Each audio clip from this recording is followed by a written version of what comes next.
What up, what up? You're listening to Petty Sports, the podcast brought to you by Kingz Broadcasting Studios. It's your boy, the host, Mr. Famous Feez. They call me Facts. Yo, what's popping today, Adam? Man, you already know what's going on. It's Wednesday, baby. It's time for the hottest show in Atlanta. Let's get it going. We got a lot on the slate tonight, man. Tell us what's coming up. Man, we on some of everything today. You know, we got a college basketball coach and legend is retired. We just watched the Final Four and the championship game pop off. We got a lot of NBA action. It's a little boxing on the docket. And we're going to introduce our first Petty Sports quarterback combine later on in the show. It's about to be action-packed. It's all the way live. And I don't think we forgot about Atlanta United. That's in the game, too. Yes, we talking sir. about everything tonight. So y'all know how to do it. Get your popcorn ready. Get your drinks flowing. Get the stick lit up. Do it how you do. Tune in. Call the Petty line.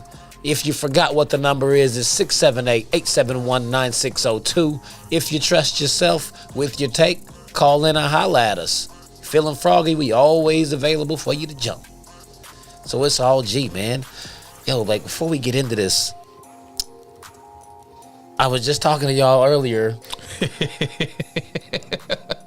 I really listened to like a 10-minute long conversation about broccoli. It's like amazing. Everyone on Facebook was actually responding to it. No one eats broccoli without seasoning or cooking it. It's just ridiculous. I don't even want to stay on it. But Yeah, no, I agree with you. Like, people are over here freaking out about pineapple on pizza. Like, it's common sense. A little bit of salt, some butter. Babe, I'm sure you're watching. Like, you know how we do it at home. It's not complicated. Like, let's just get it in a pan, buy it fresh, get the organic if you want. But yeah, just the hype on that was crazy when you were running that by me, dude. yeah, it was nuts. But yeah, pineapple absolutely belongs on pizza as well. Thank you. No, what's wrong with these people? That's probably the first time it's ever been that simple, and I'm happy we came to this agreement. I didn't want to have this tiff before made it to the show tonight, man. Yeah, it's like, we show you people how to eat. Come on, man. I'm there with you, brother. Spent North Carolina head coaching legend Roy Williams has retired at the age of 70. Like, his accolades are just off the charts. I mean, 18 years with Kansas, another 15 years with North Carolina. Yep. 903 career wins. It's a 77% career win percentage. I mean, there aren't hardly any bad things to say about old Roy. I mean, it was actually, I thought it was pretty cool in his press conference, and he was just like, man, I'm not able to bring the team together to like give them the best chance to win anymore, so he's stepping down. It's like, that was very real. Right. He'd just sit there and ride it out because you know they would have never fired him. He's done too much. No, absolutely not. Yeah, man. I mean, his accolades are just like through the roofs. Yep. I mean, he's only the fifth head coach to reach 900 wins. Mm-hmm. Fastest one to do it, and in the least games on top of that. He's got 3 NCAA championships, 9 trips to the Final Four, 2-time Coach of the Year. And what I thought was actually a little odd is the fact that he's already in the college basketball and the Basketball Hall of Fame. I saw that. Wasn't it like it was some years ago, like 06 right. and 07. Yeah, they put him in there a while ago. I mean, that just went to show you the type of guy that he was going to be, what they saw from him back in 2006. So, got to agree with it, man.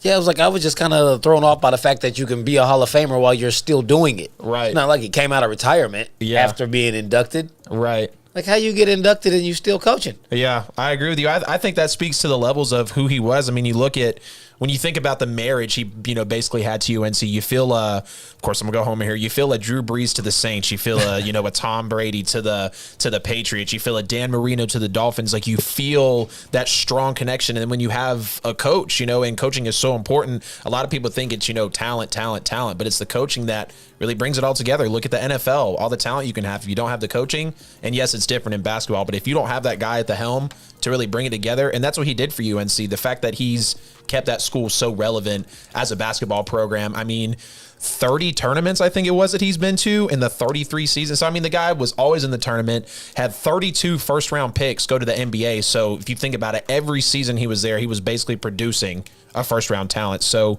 it speaks levels what he did for the game. But you also look at the last few years of his career. I mean, in 2016 when he fell out on the court, everybody was freaking out about that. And then still being able to, the team won that game for him when it happened.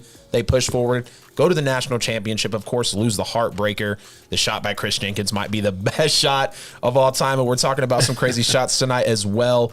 But and then you look at 2017 also, wins his third national title, beating the Zags, who did just lose in the national championship. And then overall, man, after going through that heartbreaker in 2016 and then being able to come back, being able to make it back to the title game and then now take it after you went through all that adversity the season before. And, the reason we're reflecting on these last few years is because you see it was really eventful for him. Like you kind of look at Greg Popovich, his last few years, and he went through some family troubles as well, but his career isn't necessarily as active as, Roy Williams was at the end of his. So seeing how he was able to have, all of these events taking place towards the end of his career showed that he was still very active in the community. I mean, at the Dean Smith Center, naming it Roy Williams Court, that's touching. Passing Dean Smith in 2019, and then this year, just back in March, kissing the court at the Dean Smith Center, and people were kind of freaking out. It was kind of the beginning of the end, Breeze looking back into the stadium, Brady on Hulu, I'm not going anywhere. Like, we knew what was coming, and, he claimed it was just because it was the last game at the center, but we knew the time was coming for Roy Williams. I mean, 30-plus seasons, over 900 wins. I mean, you said the fastest to do it in the least amount of games. Yeah. I mean, that's generational talent, like, and that's the type of stuff that you love to see in sports, because you don't know if you're ever going to see a coach that comes through like that again. I mean, being that old and still wanting to push and coach, that's a lot. Hats off to coaches that continue to coach, 70s, I mean, maybe into the 80s. It's ridiculous. So hats off to Roy Williams, man. Oh yeah, man. I mean, he had an amazing run. I mean, for folks that don't remember, he was the assistant coach under Dean Smith. Yep. In the famous 1982 championship game when Jordan hit that shot for the game winner. Yep. It was like he's been around for a long time, but like he got his tutelage under Dean Smith, and then got the head coaching job at Kansas right behind Larry Brown after he won a championship, and then decided to go to the NBA. Right. So it was like in addition to just how great his record was, I do have to highlight that he's probably like the most fortunate coach in college basketball history, just considering the fact that you coached Kansas and North Carolina. Yeah. You got two of the most storied programs in the history of the sport. Right. Like, and you followed up by two guys who completely built a legacy at the place. I mean, Larry Brown is a Kansas head coaching legend, and Dean Smith clearly is the straight up basketball legend. Like, you preceded these two guys. Granted, he wasn't the very next guy after Dean Smith, but basically, because you don't remember the people that were there after that. Right. And you he see the replaced emotion. Matt Dougherty. You see the emotion that comes to him too, talking about Dean Smith, and like I mentioned as well, getting the court named after him, that's huge. I mean, kissing the court before he leaves, it just shows the connection that the game of basketball really has in him. And it was Dodgers legend Tommy Lasorda. You remember a few months back when he passed away? That's probably a better comparison than, Breeze to the Saints or Brady to the Patriots. Tommy Lasorda to the Dodgers. I mean, this guy, day in, day out, until the day he died, was eating, breathing, and sleeping Dodgers baseball, or any sort of baseball, because it ran through his blood. And I feel like you don't see that a lot. Like, yeah, you have your great coaches, and of course you have your Belichicks and your Shanahans and all the guys out there. But when you truly see the connection they have to the game, I think that's something in Roy Williams that, I mean, it's very rare. So you got to love to see it from him. Oh, yeah, man. So since he's officially retired and stepped away from the game, where do you rank Roy Williams all time? So these are always trap questions. Of course, he's top 5 all time. Might put him up there in the top 3, but you do have names like, of course, Bob Knight. You got Coach K. I mean, you got a lot of names. You've even got, I know Mark Few's not going to be, I'd probably put him a few notches below, but more, I mean, you got guys like Mark Few as well that some people would kind of teeter back and forth with. I'm going to just play it safe, though. He's definitely a top 5 coach. There's no questioning. Like, we just sat here and spilled out, man, what he's brought to the game.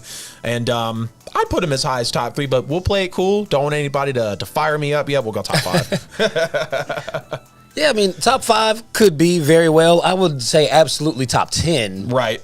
Just because of the other names that actually kind of get forgotten when we start talking about this, just out of recency bias. Because, I mean, we know Coach K. Right. Everybody talks about Bobby Knight, Dean Smith, but then we forgot about John Wooden and all his championships. I mean, there's still Larry Brown, who he replaced. There's Right. John Thompson, John Calipari, Rick Pitino, Lute Olson, who we talked about some months back when he passed. Tom Izzo, Tubby Smith. Like, I'm not saying all these guys are better than Roy, but these are a lot of names to swish around when you start trying to compare where they fall. See? These guys were all top-notch coaches, and all of them didn't have the luxury of Kansas and North Carolina. Exactly. Some of them did a lot more with a lot less. I'm there with you, man. It's because when you're talking about all time, like, to me, and some people don't take it this way. Some people just want to look at what they did, not what they walked into. Like, what did they do? And that's very respectable. But when we're talking about all time, you got to start taking into consideration how they changed the game, what they actually did walk into. So you just mentioned it right there as well, considering what he did basically have at his disposal. Some people might knock him lower, but overall, man, definitely a legendary coach, and you got to love what he did for the game. I really wish he would have continued to coach, because I don't like the way that he went out. But the fact that, and here's another thing, you see a lot of coaches, like, and I hope Bill Belichick doesn't do this, stay in the game for so long, and I feel like he won't, but you stay in the game for so long, and it's like you put in all these mediocre years, and you just continue to coach, and that's kind of how I feel about Popovich in a way. But he's been in the game for so long, and especially considering what he's went through, completely in the NBA, I totally commend him for still coaching. But the fact that Williams was able to step away from the game because he knew, like you said, he wasn't able to lead the team back to what he felt like they deserved, their best parts of them. Yeah. I mean, you can't knock him for it, but if you're starting to draw straws to say who's better, then it has to be mentioned, because I've heard many of people knock Phil Jackson for having Mike and Scotty and that whole crew, and then turn around getting Kobe and Shaq. Exactly. Like, it's a very similar type thing. Like, you got Chicago in the 90s, and then you got the Lakers. Right. Yeah. Embarrassment of riches.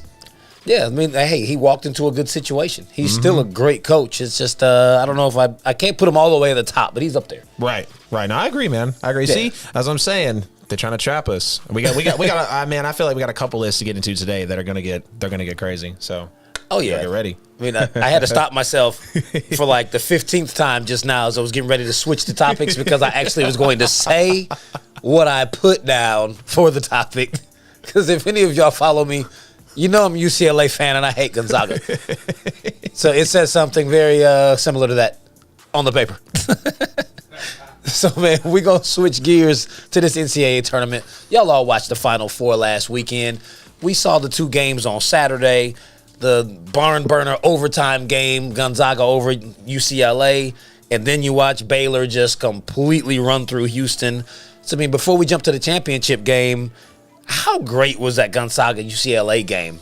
That game was fantastic, man. And the fact that you felt like at any moment it was UCLA's game, I'll be honest with you, it felt like UCLA's game for most of the night, because Gonzaga came out, their passing was off, they came out pretty flat, and they didn't look like the Bulldogs, that just powerhouse of a team that was mopping people, game after game after game. They weren't looking like that number one seed. Then you had UCLA take a little bit of a lead for a second, but every time the Zags came down and scored, UCLA was there.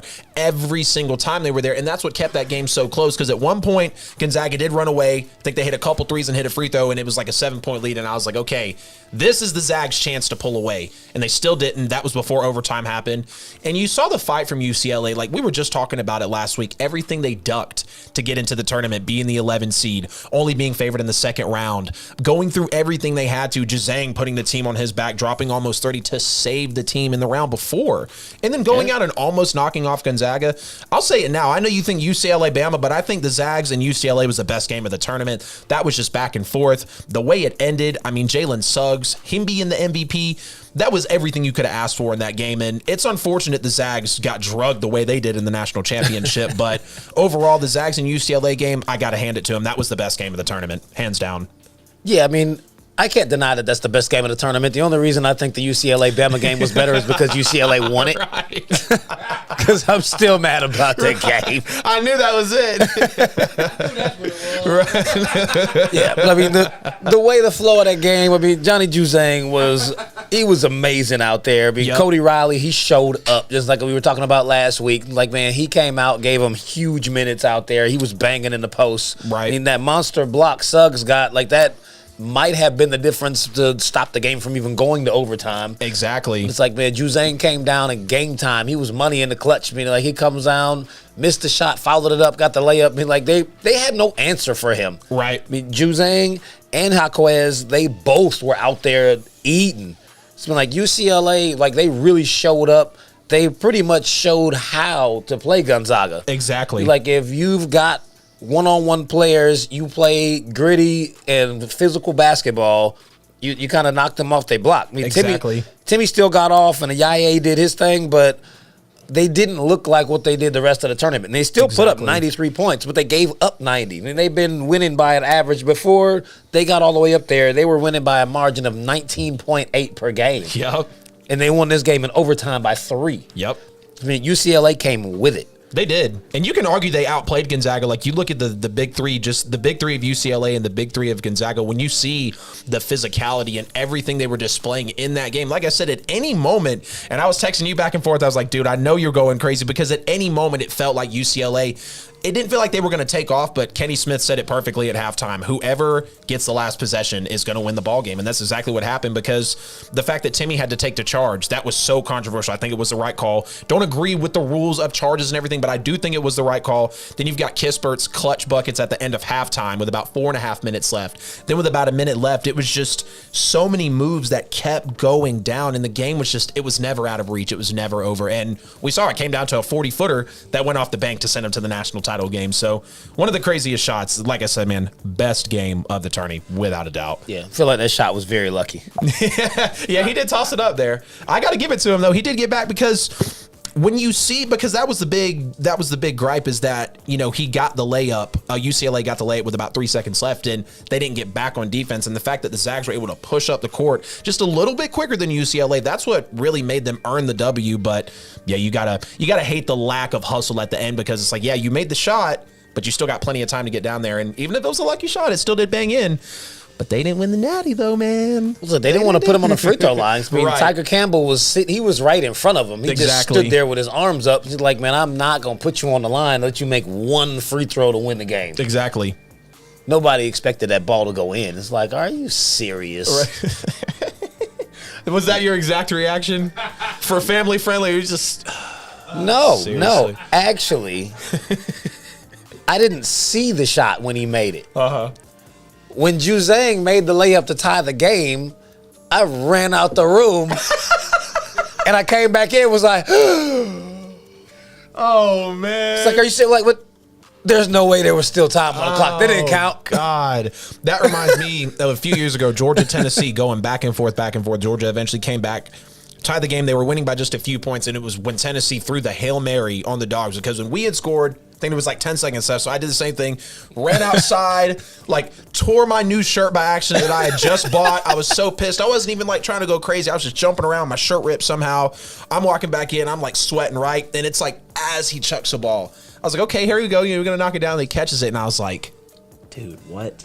And that was the last time I ever prematurely celebrated. Ever. I will get excited, but I will not run out of the room and just call it a W. Yeah, that was... Yeah, that game was... That's exactly what that reminds me of. Yeah, man. It was one of those type situations. Yeah.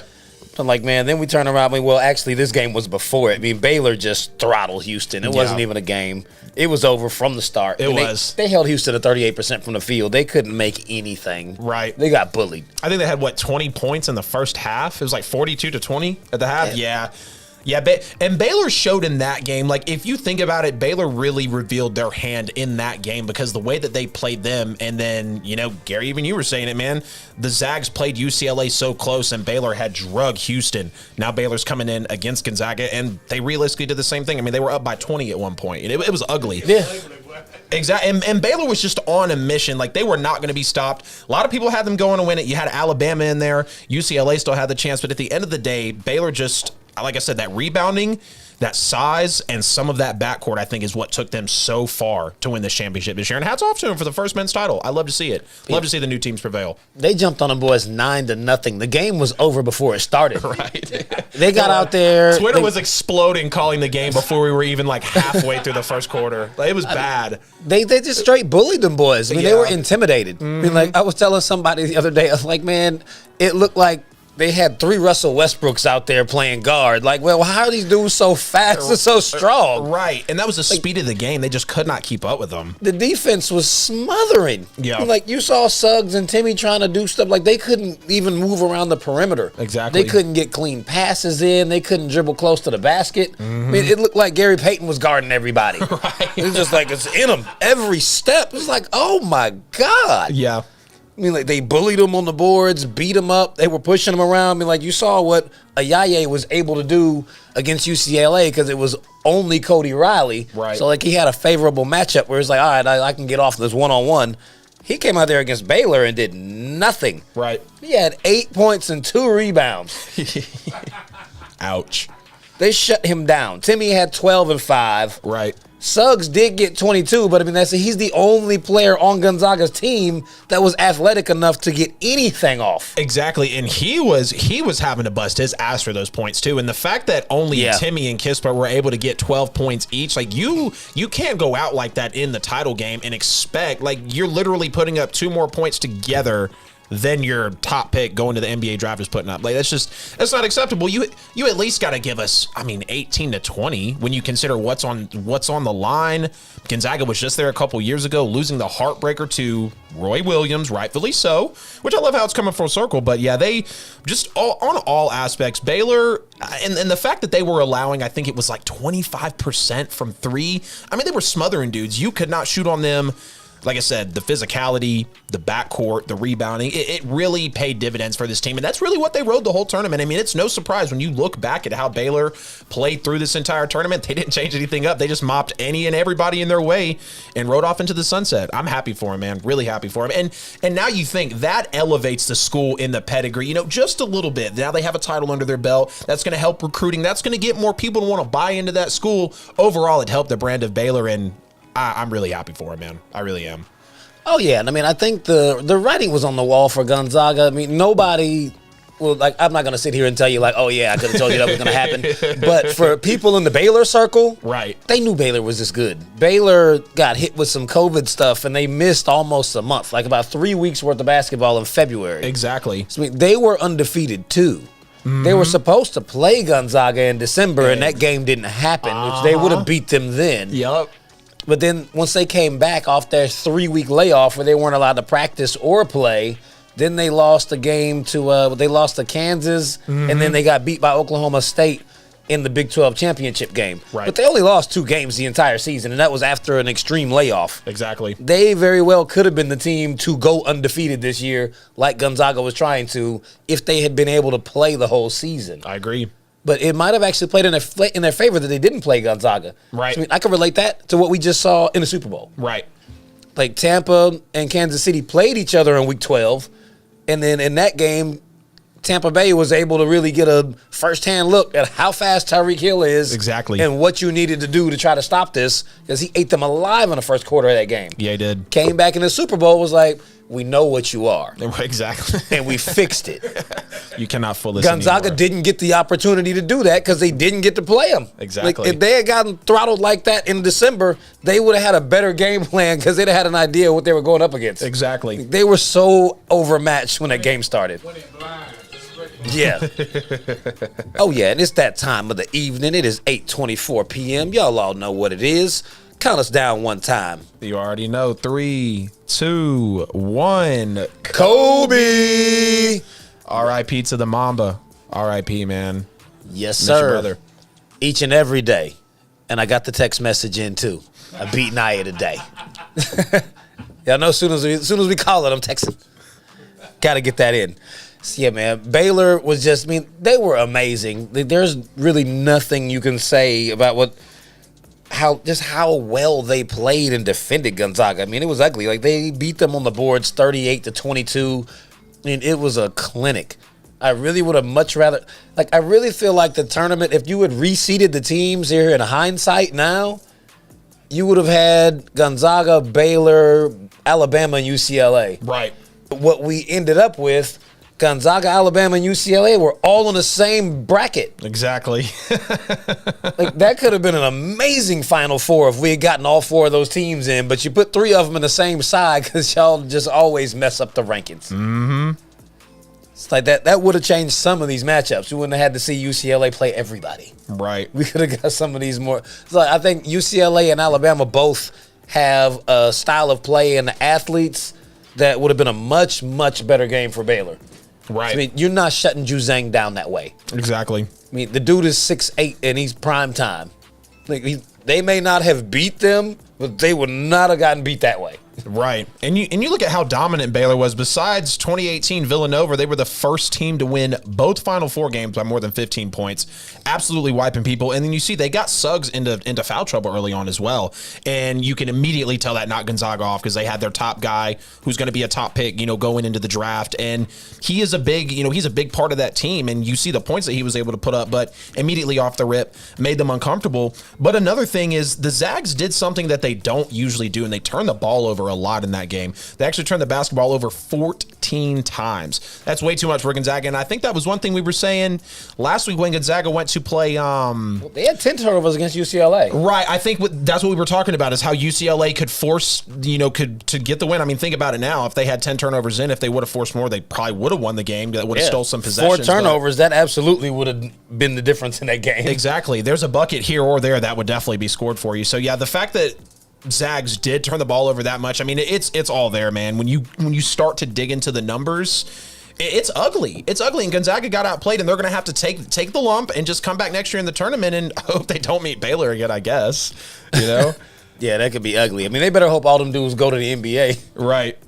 I mean, Baylor could be poised, but I was about to say UCLA be right back up there, but Juzang's going to the league. Right. They're not going to be the same squad next year. Right. They still got their respect, though. So, man, we're going to keep this thing rolling with basketball, but we moving on to the NBA. Because just as we have heard, Kevin Durant is projected to play this week.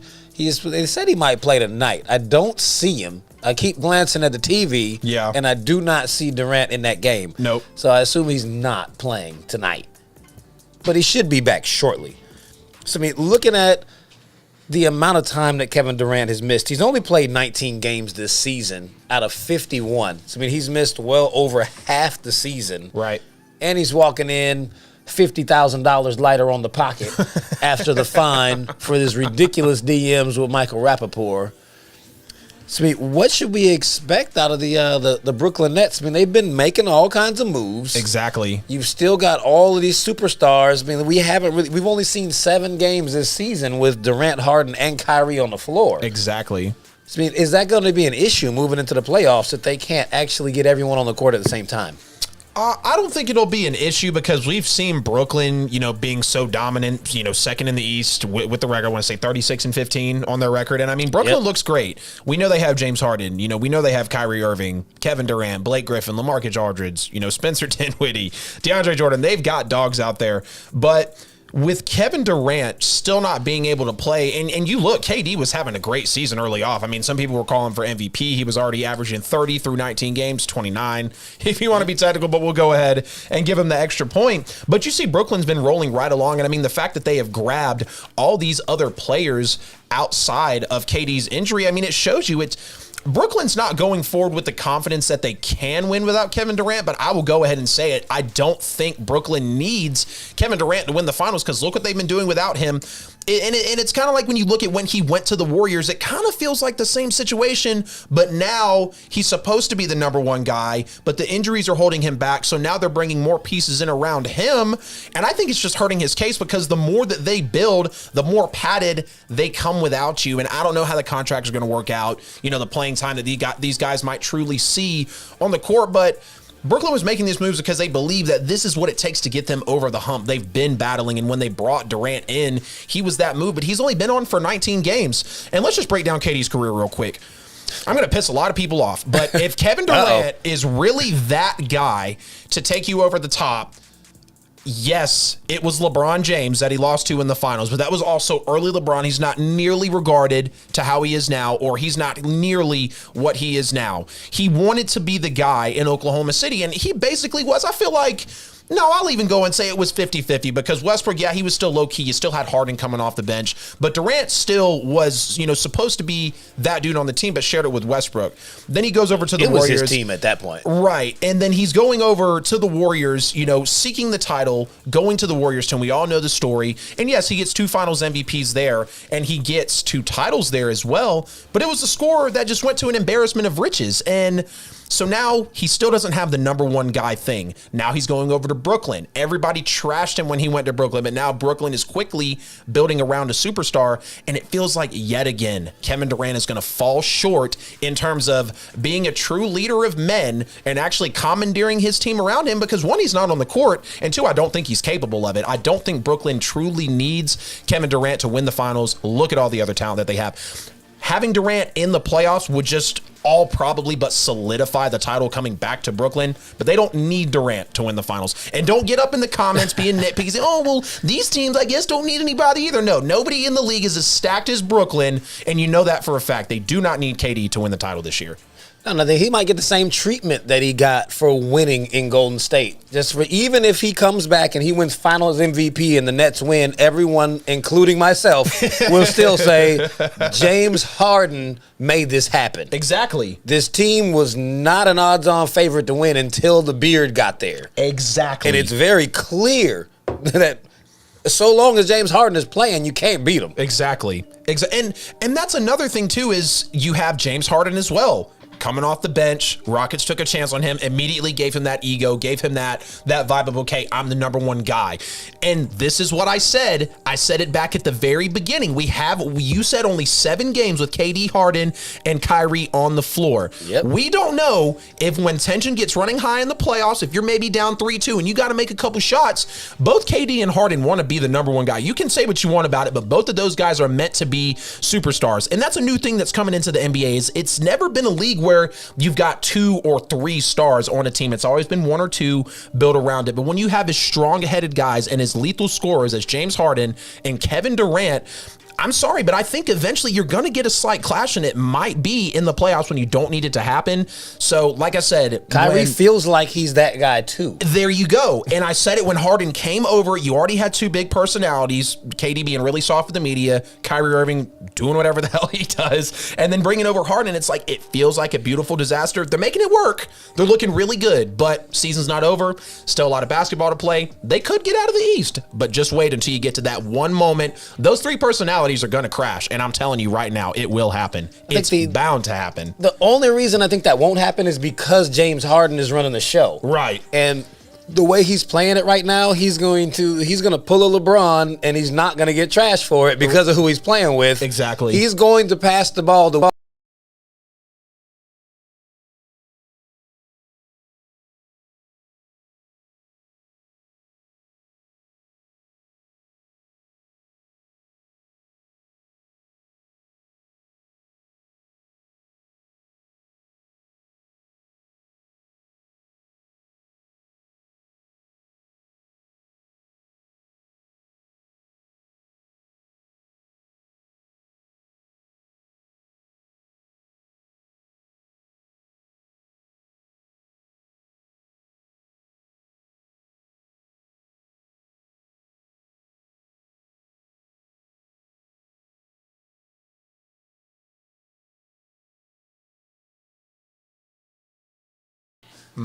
Can you hear?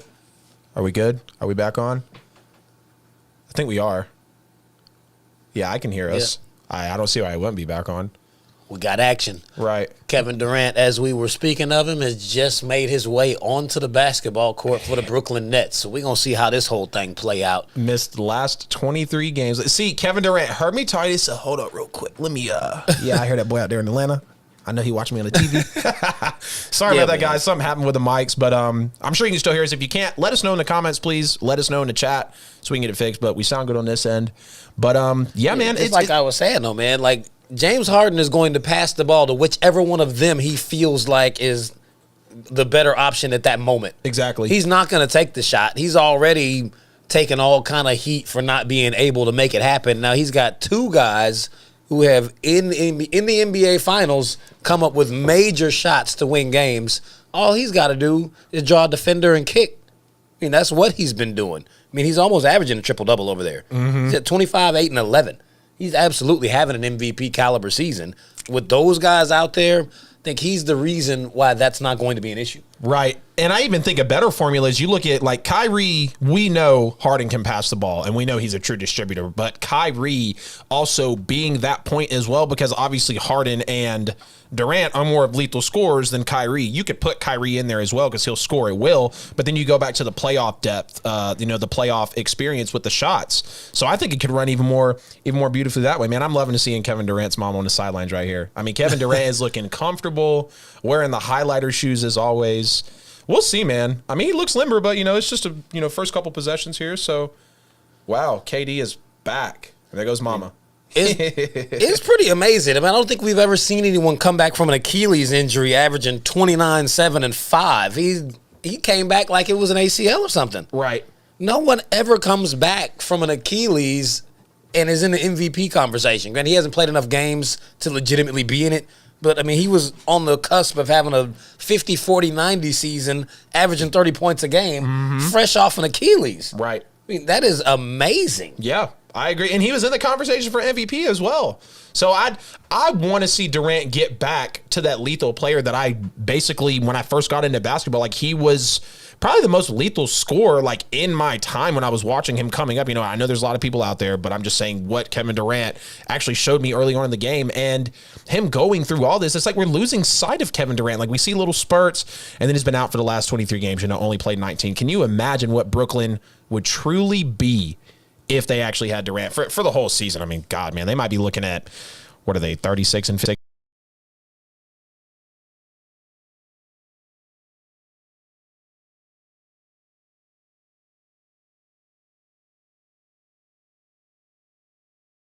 Okay, cool. Okay, yeah, they're sitting at 35 and 16 right now. Yeah, they very well easily could be sitting on like 45 wins and only like 5 or 6 losses.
Oh, yeah, and we're back. We got action. That is what's up for those of y'all who stuck with us. Appreciate you. We make it happen here on Petty Sports. It's all good. We still got plenty of more content for you. We only made it to Kevin Durant. I mean, Down Feez. yeah, man, like, we gonna make this thing rock for y'all. What we got next on the docket for you, it's been hitting the NFL waves. Everybody's been talking about it, so we gonna talk about it. Sam Darnold has been traded to the Carolina Panthers for a 2021 6th-round pick, a 2022 2nd-round pick, and a 2022 4th-round pick. Now, what a lot of people have not seen a lot of Sam Darnold play football, so they assumed because he played for the Jets, this was a bad move, and they're slighting Teddy Bridgewater. The Carolina Panthers have authorized Teddy Bridgewater to talk to other teams about a trade. Yep. So they clearly have given up the picks and are letting Teddy go because they believe that Darnold is going to be their guy. And they've already picked up his 5th-year option. I mean, for those that don't realize, Sam Darnold came into the league with Baker Mayfield, Josh Allen, with who was the other guys? Josh Rosen and Lamar Jackson.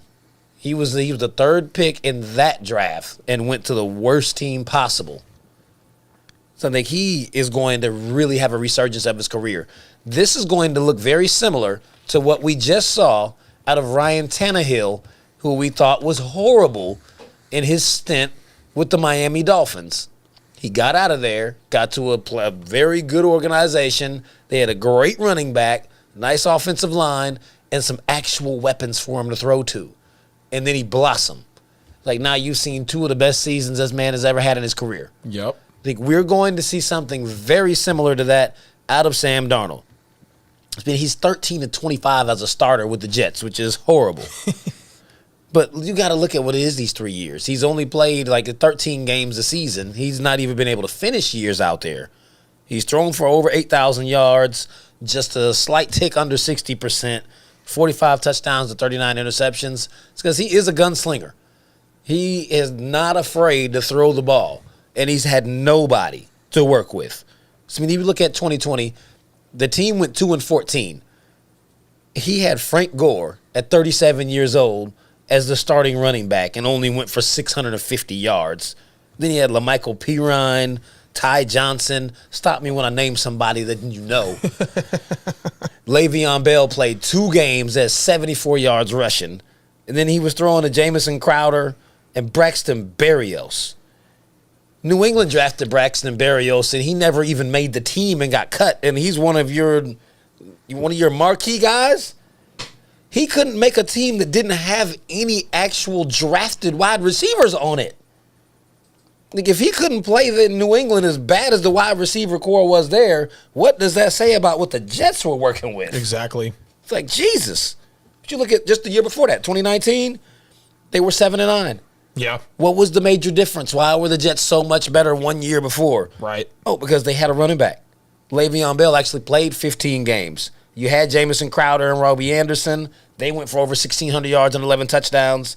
They had Demaryius Thomas. Mm-hmm. The team was far better put together. They actually gave him something to work with, and he showed you lots of shades of greatness. Right. They put up 34 points in 3 consecutive games that year in wins over the Giants, the Washington football team, who actually wasn't that name then, and the Las Vegas Raiders. Right. Like, they ran those teams off the field. Also ran through Dallas, beat up Miami. And I mean, this was a Dallas team with a healthy Dak and a healthy Zeke, blew him out. It's like, he's had some shades where you can see the USC Sam Darnold, but when he played at USC, he actually had weapons. Right. I mean, he had Juju Smith. He also had, what's my guy's name over in Tampa, the running back? Rojo. Yep. Yeah. Rojo was his running back. He had Juju to throw to. They also had Adoree Jackson. He played on a very good USC team, and that's why he got drafted as high as he was, and now he's in the NFL playing with nothing. And whoever the Jets draft this year, same nothing. It's going to be sad. So, I mean, what do you think, who do you think won this trade, between the Jets and the Panthers? It's tough to say because when you see what they gave up for Sam Darnold, I think you truly discover a player's value when you trade them and you see what you get, what you get for them in collateral. And it was what, a 2, a 4, and a 6? Yeah. Okay, so there you go. Not even a first-round pick. So that I think if you're not worth a first-round pick, no matter who you are, I think Matt Ryan would be worth the first-round pick right now if you traded him because he's still up there, no matter how old he is. So the kid's obviously not playing up to par. He's got a couple years under his belt, and he's still not showing that. And like you said, Feez, we've seen a lot of the potential that Sam Darnold brings to the table. We saw what he had at USC when he did have Rojo and when he did have Juju Smith-Schuster. And you bring him to the NFL, the 7-9 season, like you mentioned as well. They had players, but when you... And yes, you take your weapons away from him, but Sam Darnold still hasn't shown that he could be a true leader of men, that he can actually take this team to a positive record, that he can maybe win a division or at least come in second, maybe third, because that's really what you're going to have to do in a division that's got Miami and that has Buffalo. You know what I'm saying? I'm drawing a blank. And also New England, they have a division to compete with, and they're going to have to at least be third. They're not going to go to the playoffs being the 4th best team. I think that Can a whole division even go to the playoffs? I feel like the NFC South, like in its entirety, 1 year went. No. The Bucks missed. I'm tripping. So not all 4 teams are going to go. So you're going to have to be at least third best. And I don't know if that's what Sam Darnold brings to a team like the Panthers, where yes, the Saints are going to be different. The Bucks brought everybody back. The Falcons, the 7th team added to the playoffs, that might actually be possible now. Right, and that's why I was like, is it possible? Because I was thinking about the 7 team and how they made the seeds and everything. But NFC West got 3 in last year, and I think the Cardinals were right on the cusp. I think they almost got all of them in. Right. But you look at Sam Darnold going to Carolina, and yes, he is going to have Christian McCaffrey. He's going to be with Robbie Anderson again. Maybe he'll have a tight end to work with. And Carolina has some leverage in this draft to go get people. They were maybe thinking about a quarterback, and who knows? They could still go quarterback. You really don't know yet, because what is Sam Darnold? Is he a true bridge? I don't think he's a leader of men. Yes, we know he is talented, but when does he truly show you that? The NFL is getting to a point where you can't have everything set up perfectly for you. You have to have the it factor. You have to have something special about you and intangible. And I don't think Sam Darnold brings that to the table. So I guess the Panthers won because, it's so hard to say, though, because the Jets didn't give anything up for them.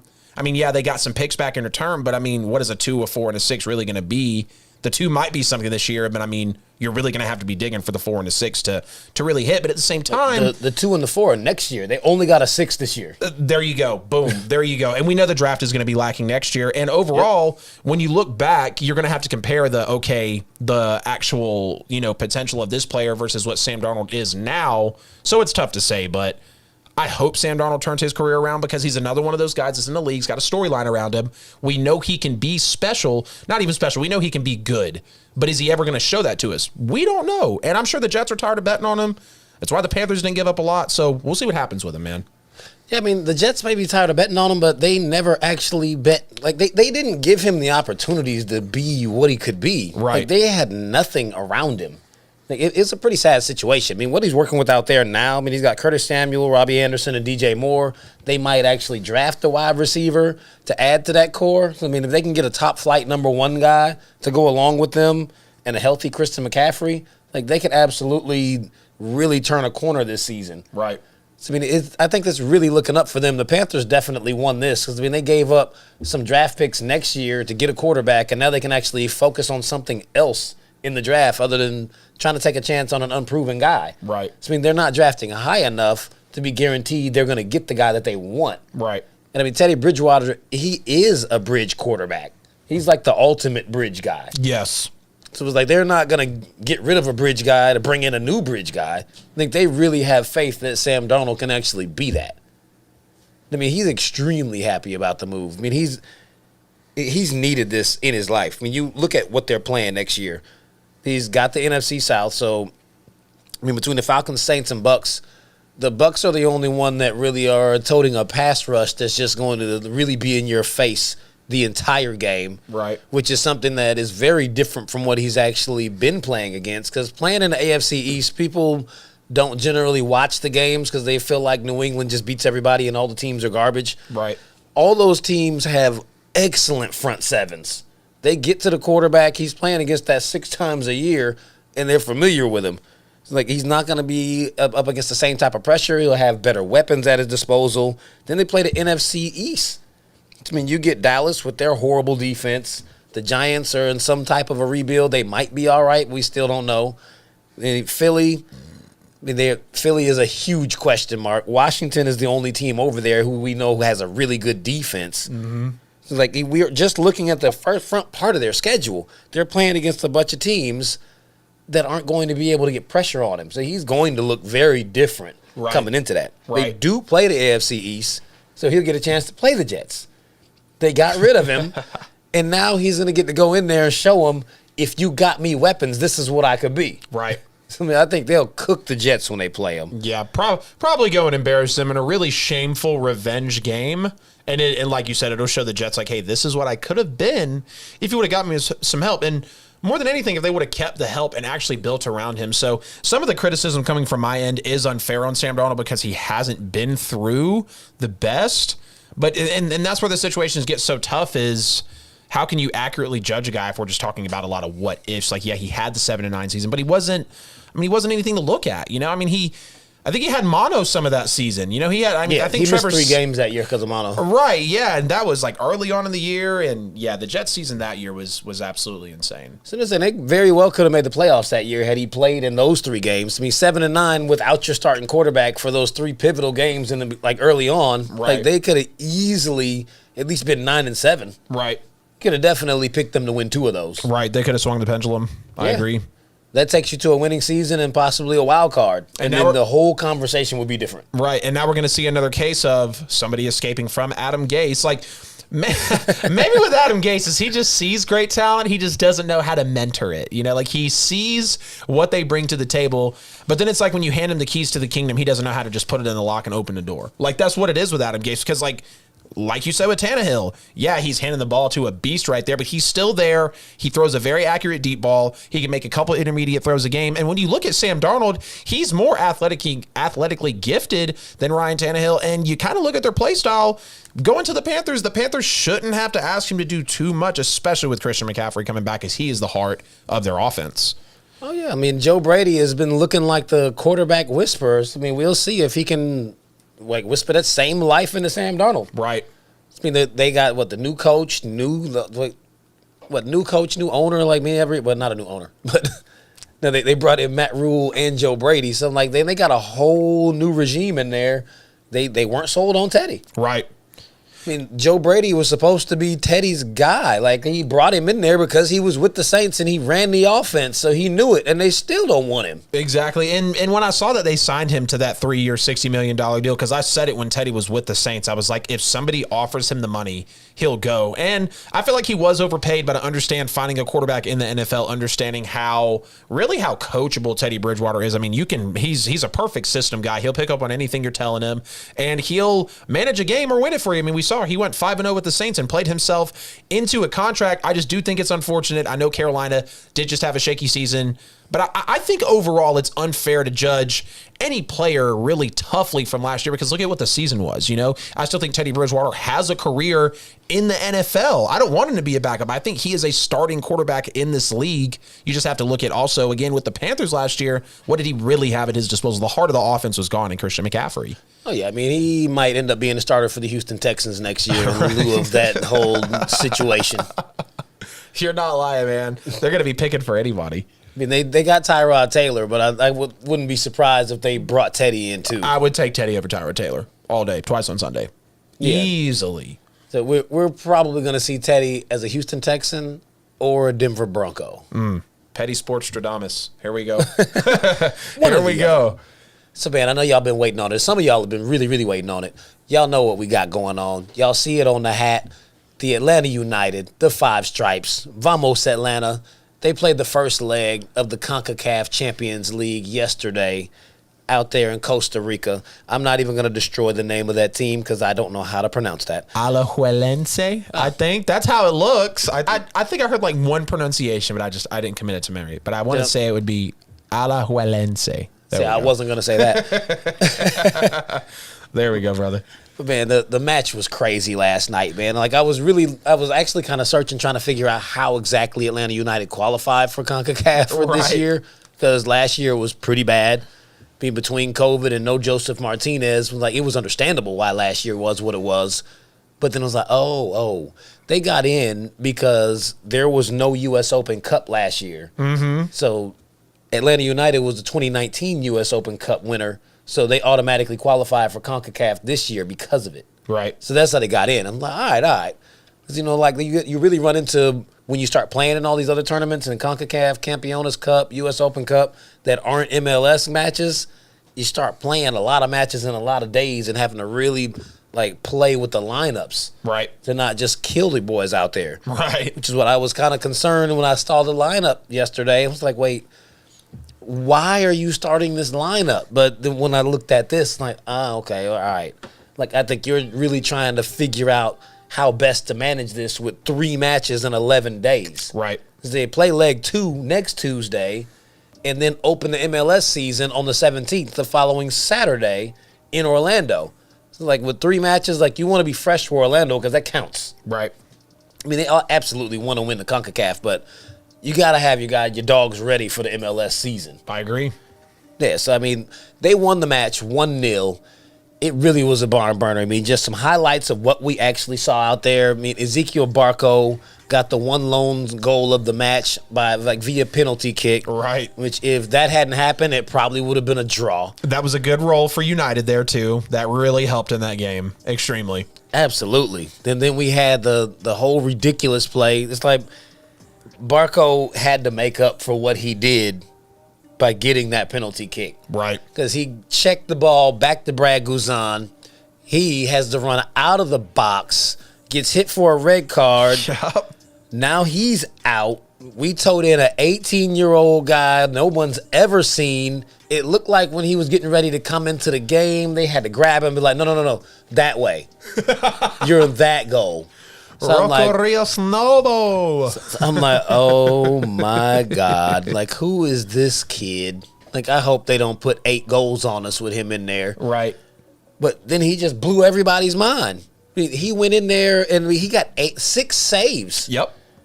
Like, he stole the show. Like, he looked like he's definitely a formidable replacement for Brad Guzan. I'm not saying Brad needs to go.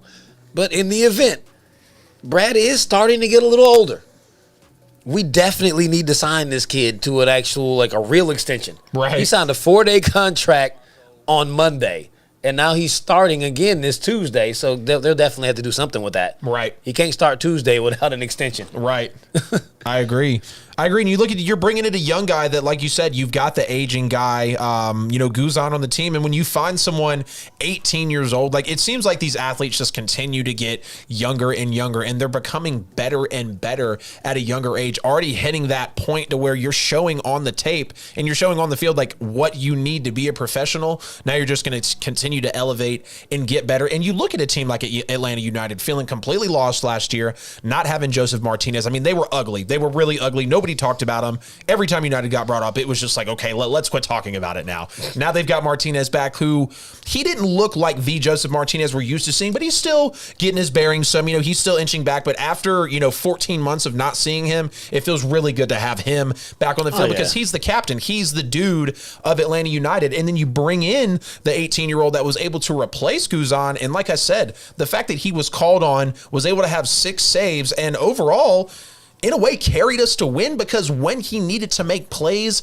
he did. When he needed to be there, he was. And you have to give the hats off to him. And I would love to see an extension for the guy like you said, if he's starting, we're going to have to get something worked out with him. But he looks good. And when you see the talent so young with a team like United, who is basically fresh off of a championship, I know it's a couple seasons ago, but the attitude about it is still there. Bringing in a kid like him who's primed, it really just helps the entire cause. But then you look at Miles Robinson as well. I know he missed that kick in the 12th minute, but overall, he played well. And then you've also, like I said, Joseph Martinez wasn't necessarily himself, but it was good to see him back on the field. It felt like Atlanta United. It felt like the chemistry was there. The team was there to play because they knew even if you had what felt like a 60-70% Joseph Martinez, they were still confident, and they were still happy to have him on the court. So I like to see Atlanta go out there and get the 1-0 victory, because now here we go to leg 2, man. It's going to be very good.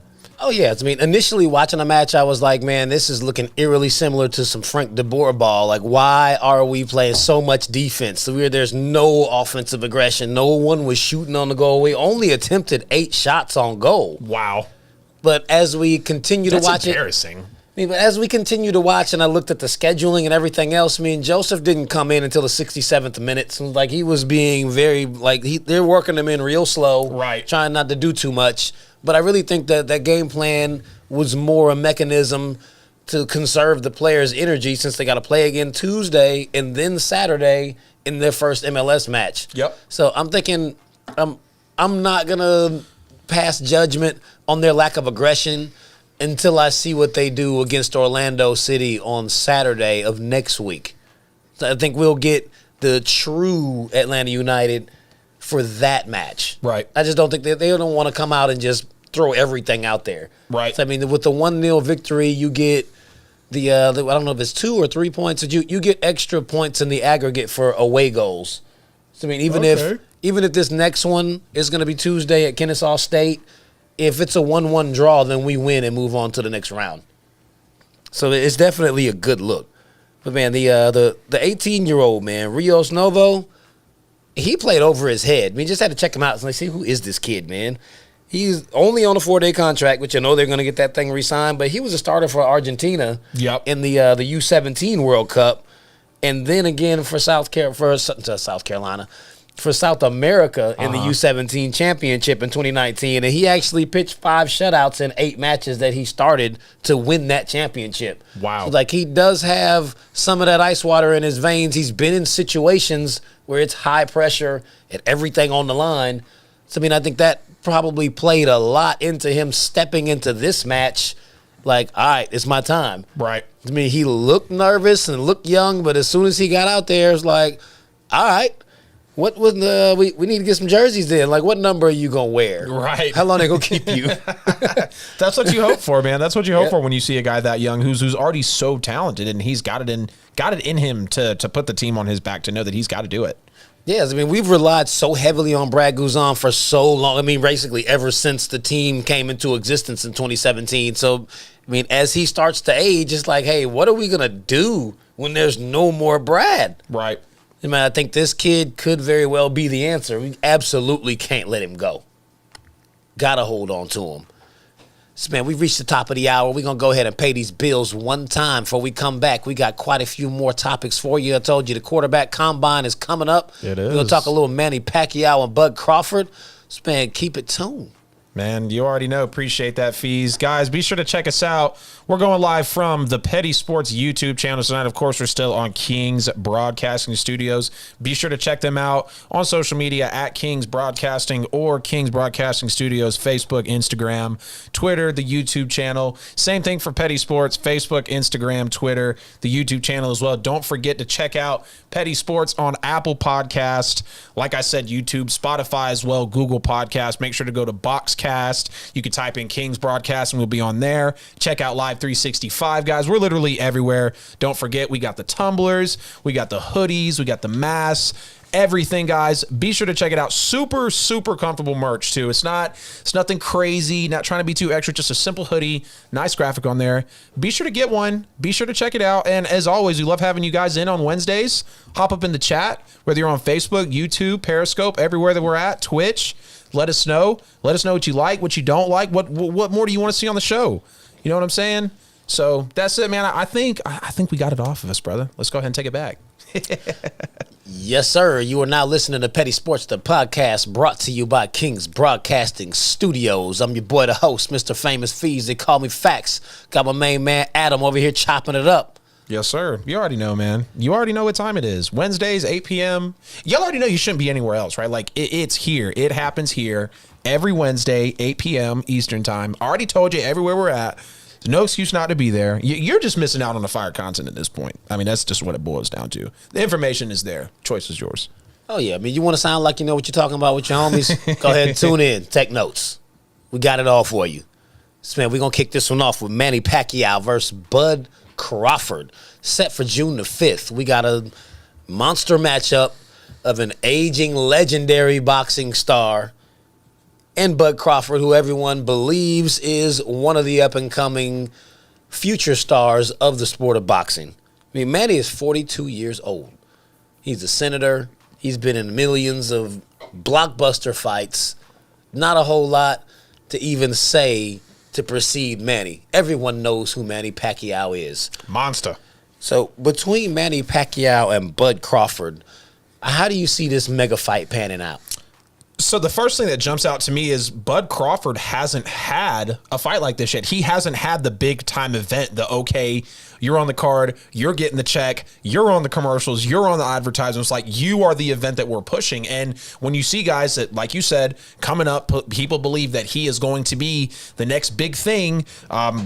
He's under 37-0, 28 knockouts, all last 6 of his fights ended in knockouts. So this is a guy who's surging towards the top, and we know what he's got. But when you put someone on a stage like that against a guy that is Manny Pacquiao, who I think has some advantages in this fight, and specifically, you look at who, I don't want to say the name wrong. You look at Tim Bradley actually mentioning, like, hey, I've been in the ring with Pacquiao, and I've also been in the ring with Bud Crawford, and I'll tell you now that there are some holes in Bud's game that Pacquiao would completely take advantage of. And you look at the boxer that Pacquiao is, he's a very comfortable guy. He's a very clean fighter, and he's been in the game for so long. He might not be the knockout artist like Bud Crawford is, but overall, he has a good chance in this fight. And I know the age gap is spread there. I know you got a lot of the, the height, the weight, the reach. I know you got the advantage there to Bud Crawford, but when we're talking about being on the biggest stage, because boxing has a lot of emotions, there's a lot of ego, there's a lot of passion that goes into this, a lot more than other sports. And when the money that's running high, when it's such a physical sport, I mean, you're putting every inch of your body on the line, specifically your jaw. Like literally you're putting up your image when you're out there boxing. And for the spotlight to be that big for Bud Crawford, I hope that he can shine through and win this fight. I think there is an advantage for him, but if we're talking about true experience, and like I mentioned at the beginning when I brought it in, you look at the guys that Pacquiao's faced. He hasn't really had a major fight since Floyd in 2015, and I feel like Bud Crawford is gonna be the best fight he's had since Floyd in 2015. And is he gonna be able to prevail from that? I'm not necessarily sure. The defense has improved. We've seen Manny, scale it back a little bit to where he's not as aggressive, to where he's not gonna get, beat up early on in a fight. But overall, this one it's a toss-up because it's experience versus, it's like the young cat versus the old cat. And they both have experience. They're both extremely talented. But I'm torn on which way to go. I really don't know who to pick for this fight, man. I mean, tell me who you think you would have taken this one away, honestly.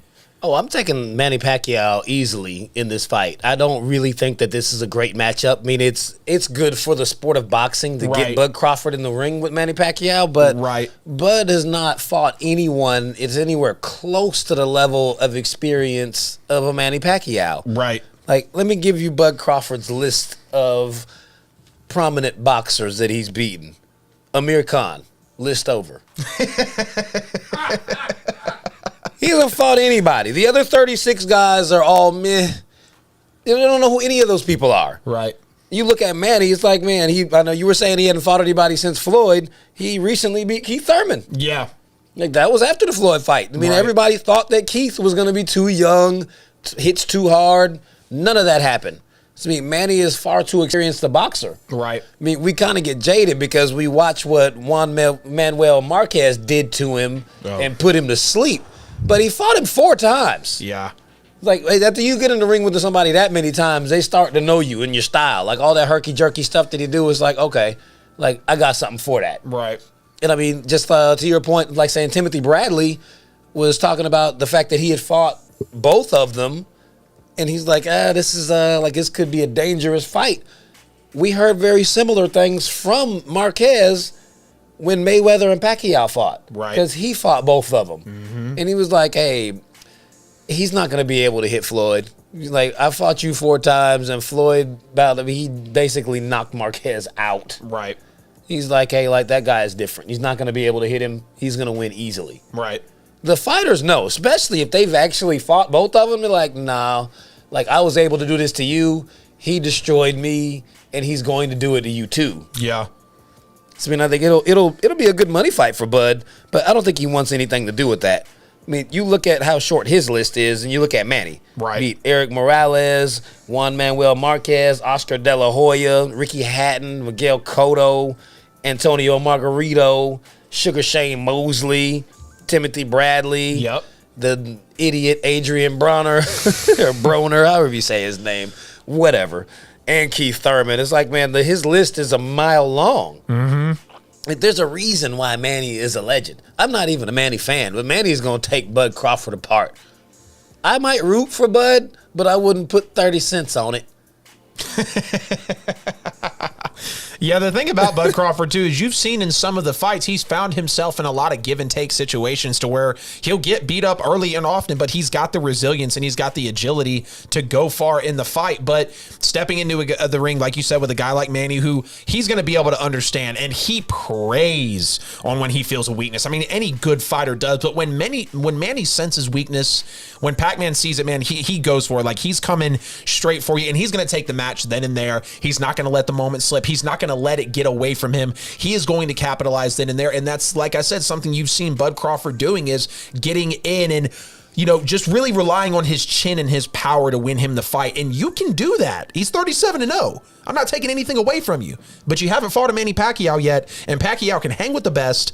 He's a legend, and I think taking the approach of I'll take my power and chin with Manny.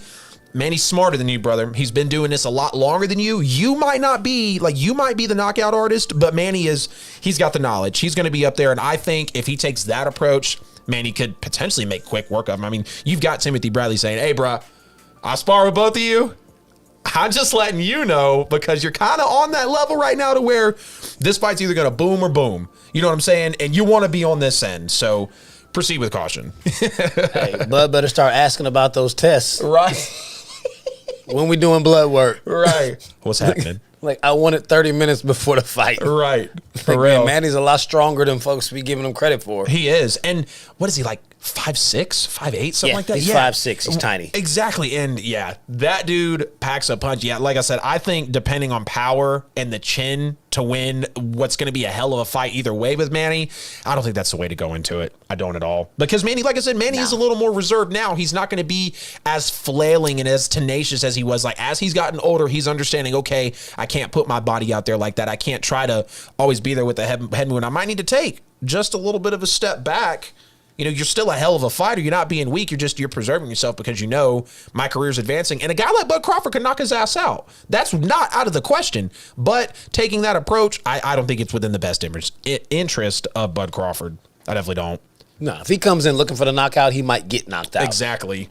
He's going to have to fight a very smart fight. I would expect for him to come out, start very slow to try to figure out just how quick Manny is and fill out his power. Right. If he's smart, that's how to start. If he comes out and does what he normally does, then Manny might really just make quick work out of him. Yeah. But I'll definitely be tuned in. Right. Absolutely, man. Before we go to our favorite topic, we want to very briefly touch on the MLB. We can't just skip over that. Major League Baseball has pulled the All-Star game away from this great city right here in Atlanta in response to Georgia laws that are potentially voter suppression laws for the state of Georgia. I mean, SB 202 was signed by Brian Kemp with restrictions on voting by mail and more legislative control over how the elections are run. So, I mean, they also put in a piece to prohibit volunteers from distributing food and water to the voters that are waiting in line. Yeah.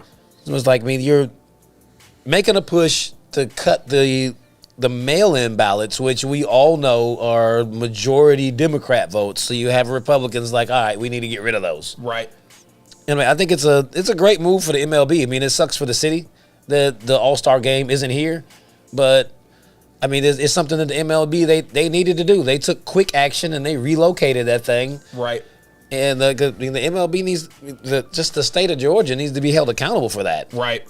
I agree with you. And it's a really sticky situation for Rob Manfred because you start to wonder, is he ever truly set up for success? Like, you look at the COVID season going back and forth between him and the Players Association, and honestly, that was just BS from the jump. And just seeing overall how he's handled the league within the last few seasons, and I'll get into some specifics here in a second, but you look at the main quote that he came out with and saying, I've decided that the best way to demonstrate our values as a sport is by relocating this year's All-Star game and MLB draft. And the reason it's good is because they already have a bad rep. I mean, you look at, he might be one of the worst commissioners of professional sports. Love the NFL, but Roger Goodell's garbage. He might be right up there with him in terms of just how the league actually handles reprimandations and adversity that try to just surge into the league. And then also as well, there's no backbone. There's no leadership out of Rob Manfred. So this was something he had to leap forward and do because here's how it is. You already have your bad rep on one end, and people are already going to look down on you at that way. So if you don't make the decision, now you're just going to get even more of a bad rep, and now you're not going to be supporting something that Major League Baseball, they were one of the first professional sports leagues to say, hey, let's set up voting. Like, before the NFL got on it, before the NBA got on it, like, they were pushing the voting to where they could basically establish it and just have whatever it could have been to get everybody involved, because you know how important it's becoming. So if he doesn't do it, then, you know, like I said, he's just going to get all this backlash. His rep's going to be worse. But then he does, then you have the city pissed off at you. But overall, it is a good move because it's something that had to happen. You look at the rep of Rob Manfred. I mean, And the reason people are going to say, it's tough is because you look at how, and it's kind of unfair to say it, but this is what people are going to look at. Recency bias, prisoners of the moment. You look at how he didn't punish the Astros. Then you look at his piss poor punishments on players. And then now he's going to go and strip the Braves of something that they had no control over, which is why you can't necessarily sit there and put all your emotion into it, because it was all in Manfred's hands. It was out of the city's hands. Manfred had to make the decision because Georgia made that decision. They're not going to go back on what they just did, like I said, being one of the first sports leagues out there to actually implement voting. So it was a double-edged sword. He was going to be damned if he did or damned if he didn't. But overall, it was a move, like we both said, it had to happen, because if you don't, you're just going to be that much worse. MLB's already hard to watch. It's already boring as hell. Nobody really watches until October comes around. Like, I don't watch unless I'm at the game or it's the postseason. And I'm really not watching probably until the CS or the World Series. Like, let's just be honest. Then if you're having this... That's more than me. There you go. Then if you have this, considering what the world's going through, considering all the voting, considering the change of the presidency, he had to act. Because if he didn't, I think we're potentially talking about seeing Rob Manfred on the hot seat as the commissioner, because he's already been on the hot seat by a lot of people. And he might not have been really up to lose his job, but he knows, and a lot of people looking deep into this, he knows he had to make that decision. Even if it did cost Atlanta $100 million to local businesses, which sucks. That really does suck. But unfortunately, not even unfortunately, at the end of the day, you got to decide what's right. Is it money, or is it fixing a problem that we've continued to have? And Major League Baseball is going to stick to their morals. Finally, they're finally going to stick to their morals and say, hey, we're moving it.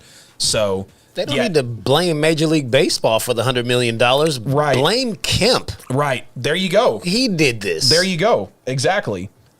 All those businesses need to get recouped from them. Whatever money you projected, like, put together a plan, like a grant proposal. Like, y'all need to pay them the money that they were supposed to be getting for having the All-Star game. Right. I think it was a very good move. Right. I've seen a ridiculous narrative talking about the MLB stripped a city that's like, I think it said something like 51% black-owned businesses that would have gotten this money, to send it to a place that only has like 9%.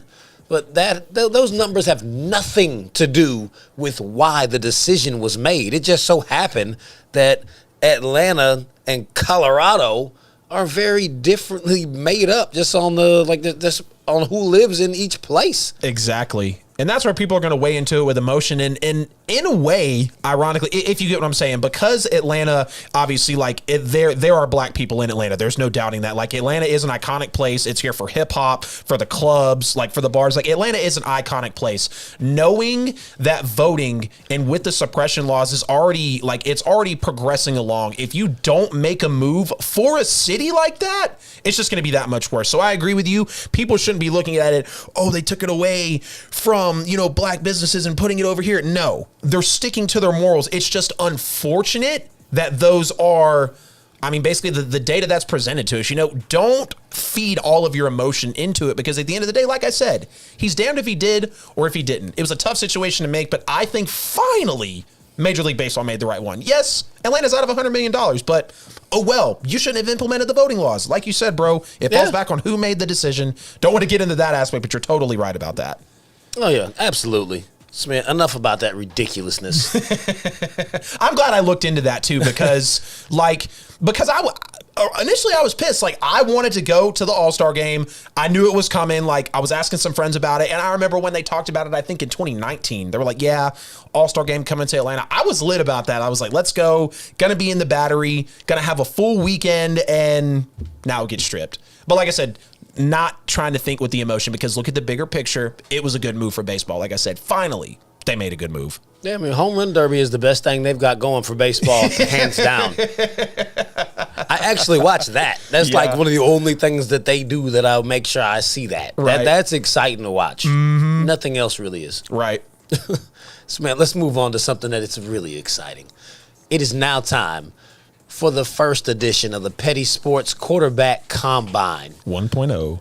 We're going to break down 6 of the top 7 quarterback prospects. We're skipping Trevor Lawrence because we all know who he is, and he's getting drafted first. That's a waste of time. We're not going to sit up here and be another Cowherd or ESPN like, oh, he's the best thing since Andrew Luck.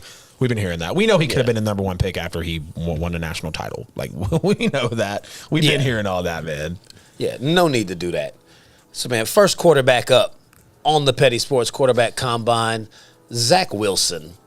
Give me your pros and your cons and where you think the best fit for Zach is. So when I look at Zach Wilson, there's a lot that he shows you on the tape that immediately makes you just want to buy into him. And when you look at his overall play style, the arm angles, when he takes off, how he moves when he's in the open field, I feel a Kyler Murray, Russell Wilson comparison here. I'm not saying he's going to bring the mentals to the game like that, but when we're just talking about the tape, what he brings, and when you look at his overall play style, that's what I see is like a Kyler or a Russell Wilson. We know he's got the strong arm. We know he's got the footwork. We know he can move in and out of the pocket. We know he's one of the more athletic quarterbacks in this class. He does need to learn to slide, but overall, the kid can play. The one thing I do not like about Zach Wilson is he misses open reads. Like, he will miss open reads that will be right there in front of him, staring down pressure right in his face. And yes, we understand, like, if you have a free runner at you, if you have someone coming directly at you, it's going to be tough. But go look at the other quarterbacks in this class who can throw with pressure in their face, who can have better pocket presence than you have. And overall, don't throw as many 50-50 passes as you do. Pushing the ball down the field sometimes does seem like it's a challenge for him. Zach Wilson is a good prospect. There's no question about that, but the fact that he does miss his open reads does bother me because look at who he's really played, and when he's had some of those tough games against a fairly weak schedule outside of like Utah and Boise State, which are we really going to count them in? Like, come on now, look at the conference that Zach Wilson, and he's playing with BYU. You know what I'm saying? Like, coming in after Taysom Hill, you've got that narrative in there where it's like, okay, what is the quarterback position? And then you bring in a guy like Zach Wilson. I like the game that he brings, but sometimes he tries to get too cute as well. You'll catch him with the eye movement kind of underneath, trying to look off an underneath linebacker. Like, that doesn't even make sense. Like, he's in that zone. He's playing linebacker because he's not as fast as the guys behind him. He's going to be able to lock down that box. And the fact that he'll try to look off a linebacker maybe on a slant, he's got good eye movement for down the field. But overall, Zach Wilson makes me nervous with trying to be cute underneath, throwing 50-50 balls, and overall just missing some of his open reads. There's no question. He brings everything to the table athletically and physically that you want out of a quarterback. But when it comes to processing, I think he falls short there. So I'm going to say for a comparison, I'm feeling a poor man's Russell Wilson or a Kyler Murray. That's where I'm going to stick with him. Russell Wilson or Kyler Murray, that is extremely progressive. I mean, from what I saw out of him, styles. I mean, the 6'3", 209 guy, he runs a 4.8 40, so I mean, he's on par with like a Baker Mayfield or a Patrick Mahomes as far as his speed. So, I mean, it's not bad. Right. He can move, but he's not super fast. If it's open, he'll take off. Right. But he doesn't have breakaway speed at all. Right. I mean, from what I saw with him out of BYU, he only played in 2 games that were within a 14-point margin and was 1-1 in those games. So he's not played against any competition to even press him. I mean, his 33 touchdowns and 3 interceptions are a huge byproduct of the fact that you beat UCF and Boise State, Navy, Troy, exactly, North Alabama, no competition, Texas State, Louisiana Tech, Western Kentucky. They didn't play anybody. So, I mean, he's got a really strong arm. You watch him in his pro day, like the throws were effortless. They were on point. Like, he's very accurate in that type of setting. Exactly. But what I did also notice is, like, his deep ball hangs. Yes, it does. When he throws a deep ball, his receivers often are waiting on it. He throws the ball too high. It takes a long time to get there. And even when he's throwing, like, into coverage, he throws a lot of 50-50 balls. Yes, he does. Playing against teams like Boise State, Navy, UNA, Texas State, yeah, you can get away with that because your receiver keeps winning this 50-50.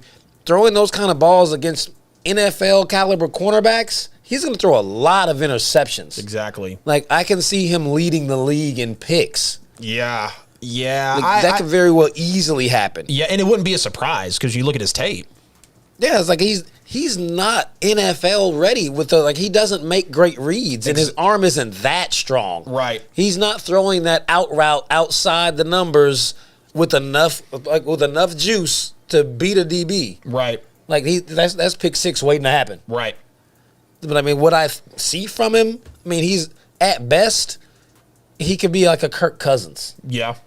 I don't see all of that extra progressiveness. I think he needs to go somewhere where he can actually sit a year. Mm-hmm.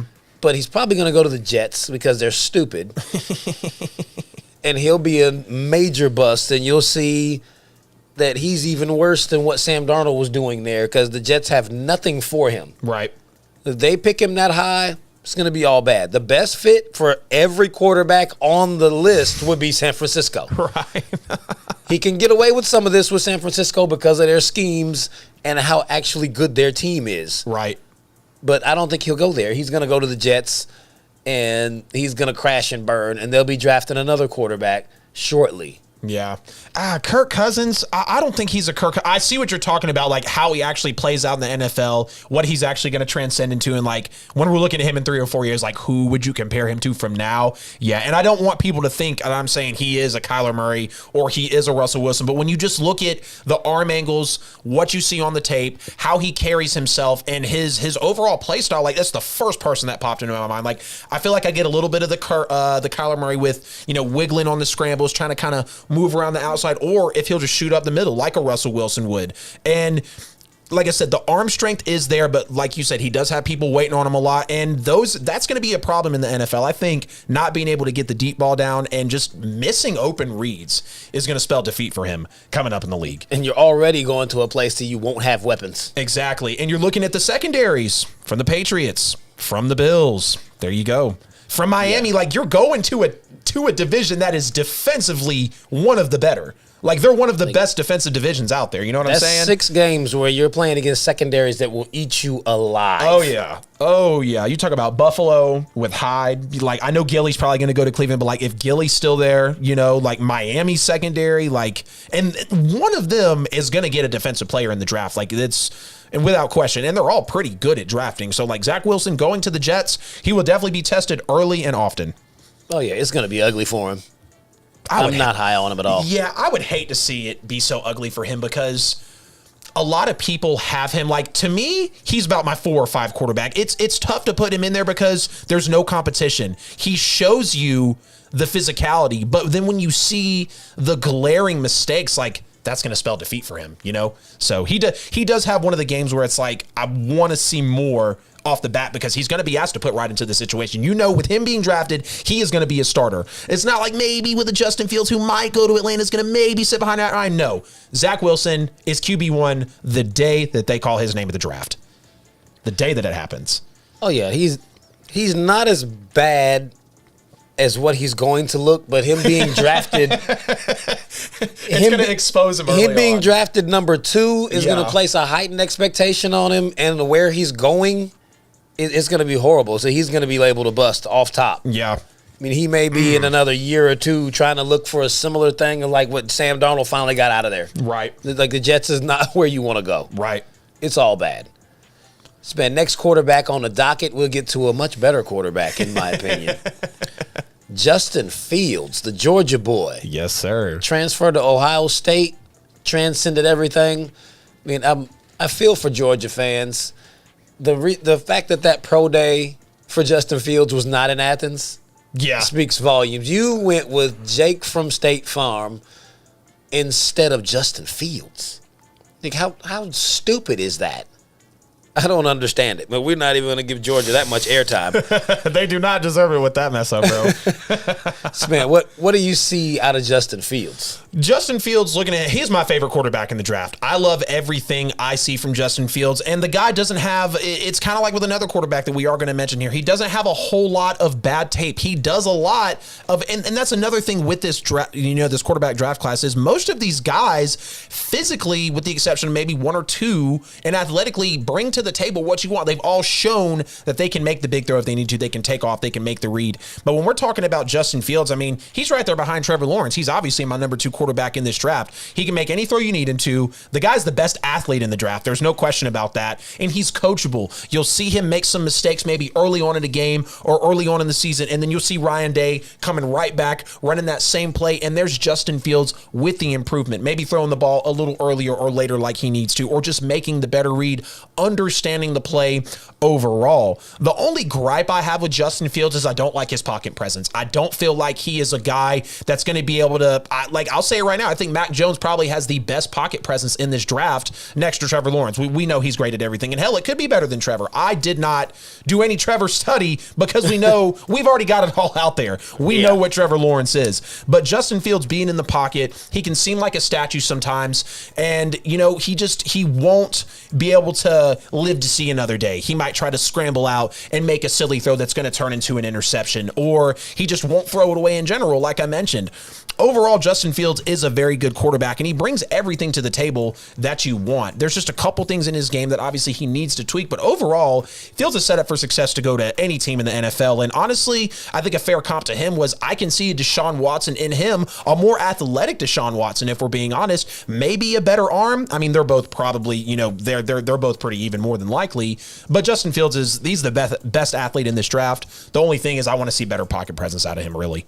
Yeah, he does have very comparable arm strength to a Deshaun Watson. I mean, his size, everything builds up. I mean, he's 6'3", 228, around a 4'4". Exactly. I mean, the dude has blazing speed, extra strong, fast, and he makes great intermediate throws. Like, I didn't think that that he could throw the ball in the tight windows like that until we watched him against Alabama in the national championship game. He didn't light it up with the numbers because he was playing against the best defense in the country. But the way he was actually fitting those balls in there, not a single pass he completed was to an open receiver. Exactly. Every ball he threw in that title game was in an extremely tight window. So, I mean, I think even in losing that game, he raised his stocks. I mean, just the week before that, he cooked Clemson and threw 6 touchdowns in the playoff. So, I mean, he showed what he can do if you actually give his receivers a little bit of room. I mean, he's got a very, very strong arm. Like, you are not outrunning his arm. Exactly. If it's a deep ball, he's hitting you. And right. he's accurate with his deep ball. He very rarely overthrows them. It's just like you were saying, sometimes he won't throw the ball away or try to do a little bit too much. Exactly. So I think just in coaching, that can be corrected easily. Film study, coaching, everything gets ramped up when you get to the NFL. So, things that are that small for a quarterback coming out of college, not a really blaring issue. And if the Jets are dumb enough not to pick him, I think San Francisco has to take Justin Fields. Oh, if he comes out and gets into San Francisco and runs that offense with that line of running game and that defense, he's going to easily be Rookie of the Year and jump right into the quarterback conversation off top. I mean, once he gets that type of coaching, I think that'll be perfect for him in San Francisco.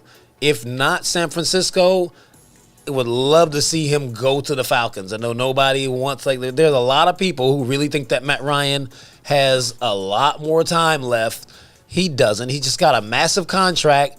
Justin Fields would be the perfect complement for their inability to run the football. Exactly. You can bring him in, all of a sudden those lanes open because now you're looking at an RPO threat that's actually faster than your running backs. You have all the requisite weapons at wide receiver already. Exactly. So then you can just build on the defense to try to actually get some stops because he's going to be able to score for you. And if they were to bring him into Atlanta, he should play sooner than later. Maybe not out the blocks. I mean, he may not even play this season, which I think would also be crazy. I mean, especially if the Falcons start off and we're losing. They often do start off very bad and then try to catch stride. If they start off 2-8, you should bring Justin in.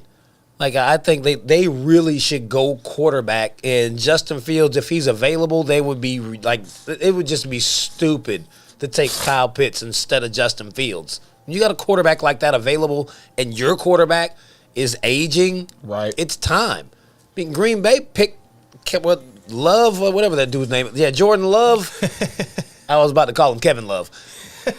They took Jordan Love, and Aaron Rodgers turned around and had MVP season. But Literally. They felt like they needed to get another quarterback. So who are you to say Matt Ryan is so good that you can't draft another quarterback if Green Bay did it and they got Aaron Rodgers? Right. It's come on, man. Yeah.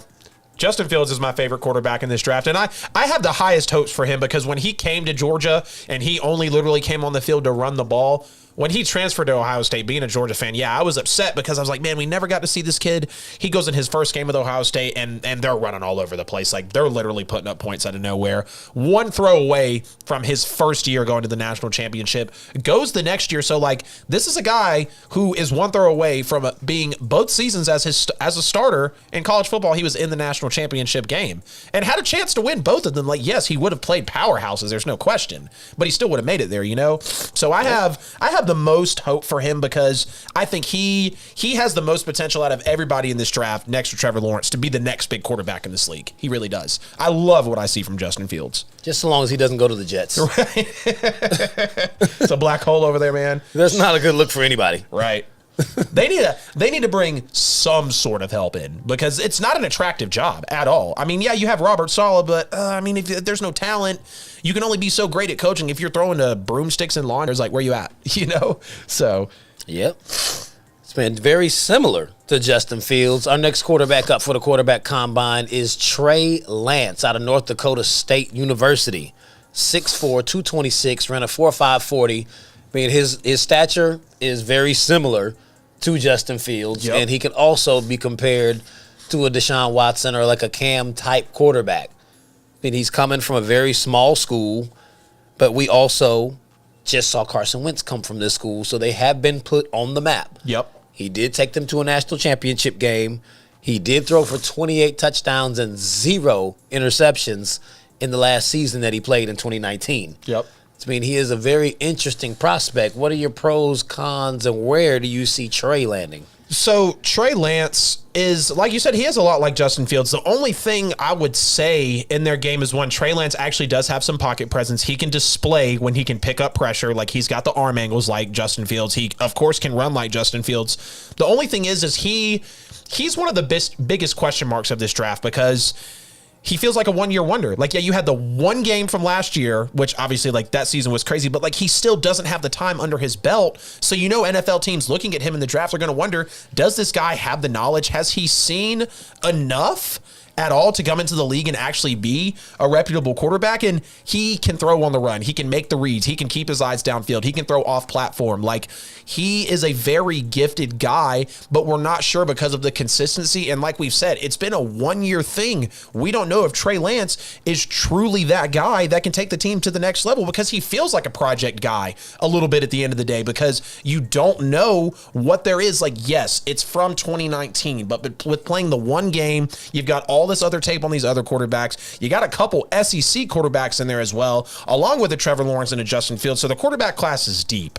There's no knocks on Trey Lance, but honestly, looking at him as well, I felt like I was looking at a Cam Newton. Strong runner, will put the shoulder down. He'll make a play. He's got the arm, but unfortunately, like Cam as well, you don't know what version of him you're going to get on what's going to be Sundays now. He would be a great fit with a lot of teams, but it's just if he's going to have the coaching is what's going to be for Trey Lance. If Trey Lance lands with the right coaching, the talent, that's going to be something else. But I don't feel like he is all the way there yet as an actual quarterback prospect to be the future of a team. Where he lands, the coaching is going to have it cut out for them because he does have a few things in his game that you'd like to see more of. But when you look at his consistency, that's a big thing that concerns you. I'm feeling a Cam Newton, but we need some more coaching out of him because the kid is talented. There's no question about that. He is very talented.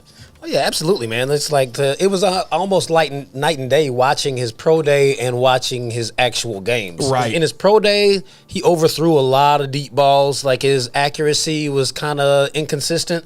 Watching him in game, he makes very good reads. His deep balls were on the money playing on the actual field. Exactly. Which may just be the pro day that's not a real thing anyway. No, I don't care about people throwing in shorts with no defenders.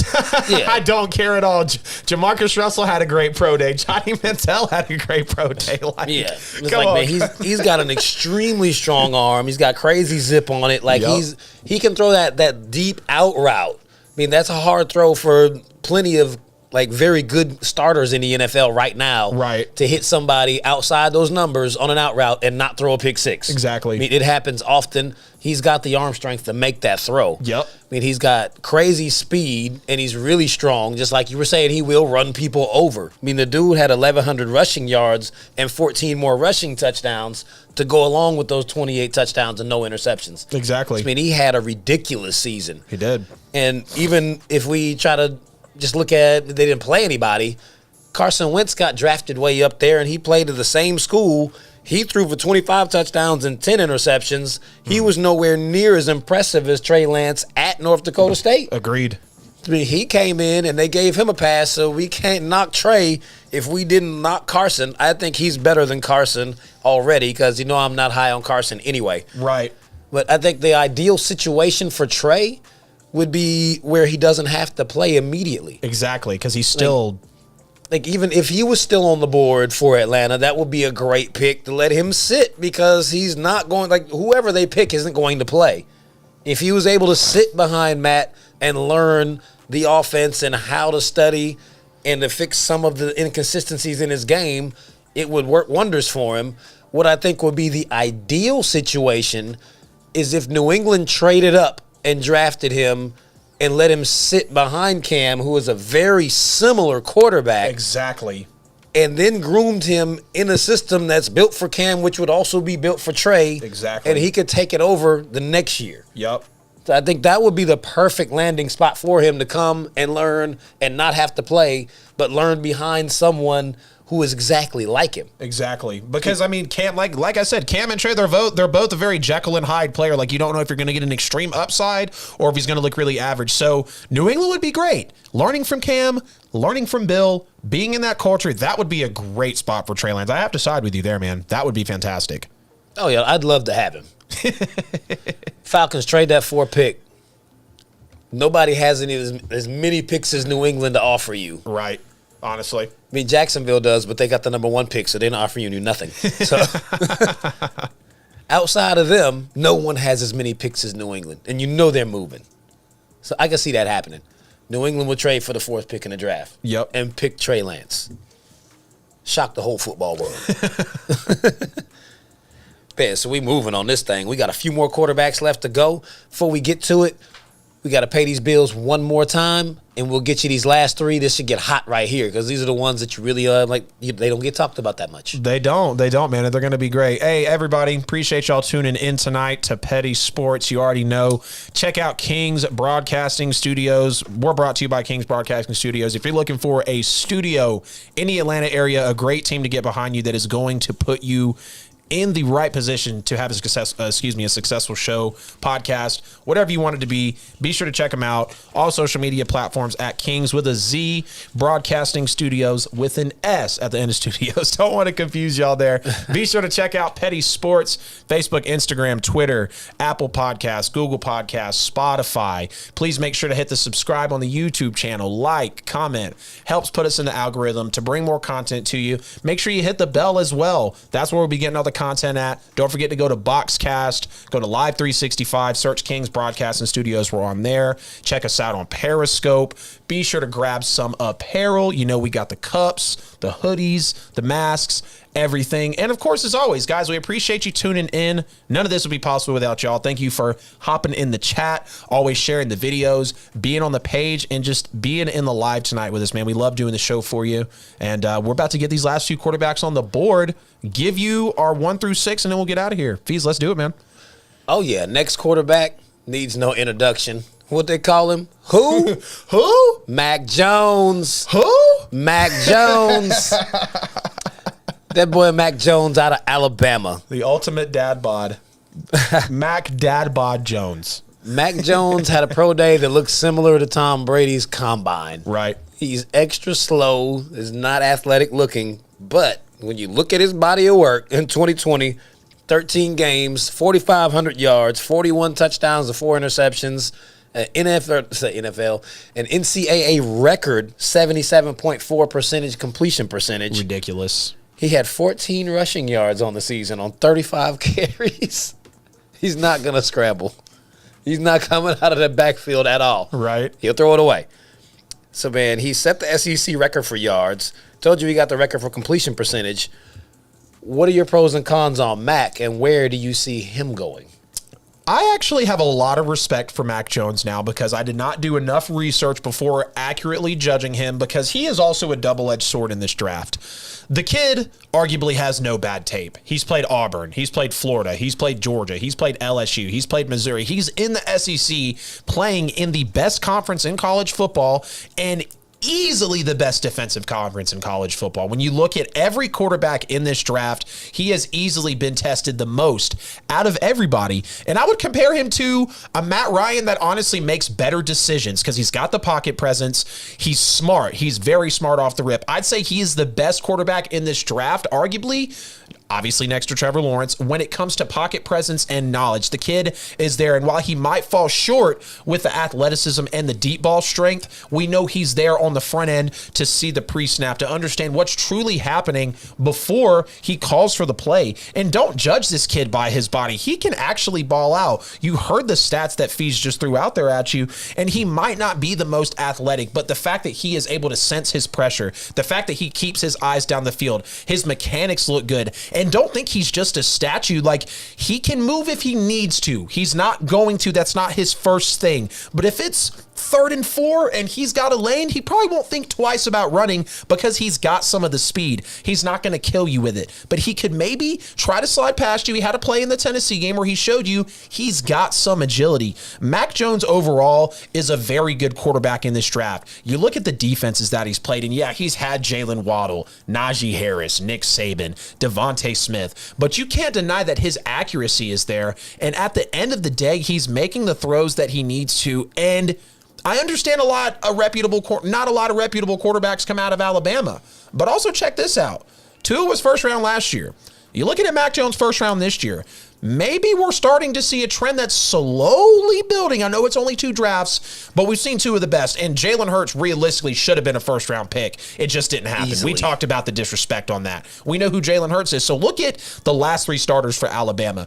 You've got to start thinking that Mac Jones is maybe going to bust through that hump and be that Alabama quarterback that breaks through in the league. Yeah, he's probably going to be a top 15 to 20 quarterback at best, but he can win you a game. He can take you to the playoffs. You can probably have a playoff run with him because he's already so tapped in early on. So you know the kid's coachable. The mechanics look good. He keeps his eyes downfield. He's an accurate passer. The only thing, like I said, to be desired for outside of the athleticism is really he just seems like he can't push the ball completely downfield, might have some underthrows on the deep balls, but Mac Jones, that is my 3rd best quarterback in this draft, without question. Mac Jones is a fantastic quarterback, and I know you want to take away from him with Alabama, but the guy has no bad tape. So you going to be dumb and pass on him, or are you going to be pissed when you don't pick him? It's one of the two. Make your choice. Yeah, I mean, knocking Mac Jones for playing for Alabama is not really taking in context what he actually accomplished with Alabama. They didn't lose a single game. Exactly. He threw for over 400 yards 5 times against top-notch defenses. Exactly. Threw for over 400 against the Dogs, I'm pretty sure. Yeah, against Georgia, he threw for 417. He put 464 on Ohio State in the national championship game. Yep. He put 418 on Florida in the SEC championship. Balled in that game. Yeah, it's like he was slinging it all season long. Yep. And even with his lack of arm strength, I think he makes up for it in anticipation because he throws his deep ball early. Exactly. He knows that guy is getting beat. He's going to put it out there. So where even if he can't actually throw the ball 60 yards down the field, he put it in the air when you were about 15 yards down, so you will get to run under it. And it masks the fact that he can't push it that far down the field because he makes the pre-snap reads. Exactly. He sees what the defense is looking at. He knows what his guys are doing. He's like, okay, that's going to be open, and he lets it go. And as you related it to Matt Ryan, that's the one thing that he doesn't do, which is why he gets sacked so much. Exactly. Because he's trying to go through progressions after he snaps the ball. Exactly. He doesn't see it before it happens. So, I mean, I think everything that he's lacking physically, he makes up with with smarts. Like, he's a very cerebral quarterback. Exactly. And he's very confident throwing into man coverage, which I don't think is going to be something he can bank on in the NFL, because being confident throwing into man coverage at Alabama, when you've got track stars like that, you know that they're probably going to win a lot of the throws. But when you're going to a team like, hell, if he does go to the NFC West, look at that defensive division. Look at that defensive division if he actually is going to go to San Francisco. So I like the confidence throwing into man coverage, but you do have to attribute that to playing for Alabama and having those track stars. But I'm not taking anything away from Mac Jones. He's probably the smartest quarterback in this draft. He is a very, very knowledgeable quarterback, and I hope he succeeds. I really do, because he has, like I said, if he can break that hump for Nick Saban not being able to produce an elite quarterback, what more can we say? Honestly. For real. I mean, if he goes to San Francisco, he's going to be set up for success off top. I mean, right. He's already playing with a great offensive mind. They're getting all of their pieces back. Exactly. So, I mean, it won't be an issue. Because just like I said earlier, the San Francisco 49ers are the best landing spot for everybody. Right. There's not a single quarterback coming out that wouldn't maximize their potential being able to play for a team that good off top. Right. I mean, especially if they do end up keeping Jimmy G just to groom whoever they've got coming in. I mean, that can be even greater, right, for who they're to get him. But if he doesn't go early, I mean, say he drops past Atlanta, he might end up dropping out of the top 10. I mean, unless the Denver Broncos are to pick him. Right. And they do have Jerry Jeudy out there. Mm-hmm. So, I mean, they are working with a little bit of something. I mean, the other teams are not picking quarterbacks. I mean, you won't see anybody that's looking for a quarterback until you get to maybe Minnesota, which they probably aren't. Exactly. Or New England. And then later on down the line, New Orleans, which is 29th, 28th, 29th. So they're way down there. Yeah, I mean, it's way down. Like, the teams picking after those top four, none of those teams are looking for quarterbacks. Right. But that's also, at the same time, you don't want people to think that that's an attest to who Jones is. It's just the situation that he's going to be falling into. Yeah. I mean, it might be a better look for him to drop. Exactly. If he drops, I mean, what if Pittsburgh was to get him? Ooh. I mean, they need a quarterback. With a Mike Tomlin? Okay. They have wide receivers. Yeah, they do. James Conner is a good running back, and people saying that he was washed are not understanding that he was looking at 8 in the box because they knew Big Ben can't throw the ball more than 10 yards because he's been washed. Exactly. You get a new quarterback in there, all of a sudden Conner will look good again. Yep. He picked up the slack for Le'Veon to the point where you forgot about Le'Veon the year he sat out. Exactly. And I'm pretty sure James Conner was like borderline Pro Bowler that year. Like, he was up there. Yeah, he was killing it. Yep. Yes, I mean, I'm very, very high on Mac Jones. I don't think his lack of athleticism is not an issue. Right. I think if he's not a top pick, he's going to end up actually faring better. Right. Unless he goes to Denver. That's not a good look either. Yeah. Jerry Jeudy isn't enough. Right. I agree. But he could very well easily end up falling to them. I mean, the 49ers have said that they're high on Mac Jones. I still don't think that they would skip on a Justin Fields to get Mac. And you've got a disagreement between Kyle Shanahan and John Lynch, because Kyle Shanahan, I'm not sure. I think, what is it? Shanahan wants the mobile quarterback and John Lynch doesn't, or one of the two. They're not agreeing on it right now. And I can say, I don't know if you jump that high up in the draft to take a Mac Jones. Like, we know who Mac is, but when you're comparing him to others, and there's a lot more upside with some of the other quarterbacks, so they might not be there mentally or with the consistency, it's tough. It's really tough. Yeah, it is. I mean, they could have stayed where they were at Right. to get Mac. Right. Because people even before San Francisco traded up, people were already talking about Mac Jones slipping there because of the draft order, because of how he was, like you said, with the draft order, no one was going to be taken after those selections, and the fact that they felt like they had to leave, it's got to be worth it. It's got to be worth it. I'm going to rescind on what I said. Either Justin Fields or Mac Jones will go to the Niners over Zach Wilson. Oh, yeah. Well, Zach's going to go to the Jets anyway, so you don't worry about it. Man, we got to get these last two guys in quick. We do. Kyle Trask out of Florida. He is not talked about very much. Nope. Was a very good prospect. 6'5", 240. Big dude. Yeah. He had a monster 2020. In 12 games, threw for 4,200 yards, 43 touchdowns, and 8 picks, 68.9% completion. So he's a very accurate quarterback. 50 yards rushing. It's a big dude, though. I mean, he can run. He's hard to take down. Kind of puts you in the mind frame of a Big Ben type guy, before he was washed. Right.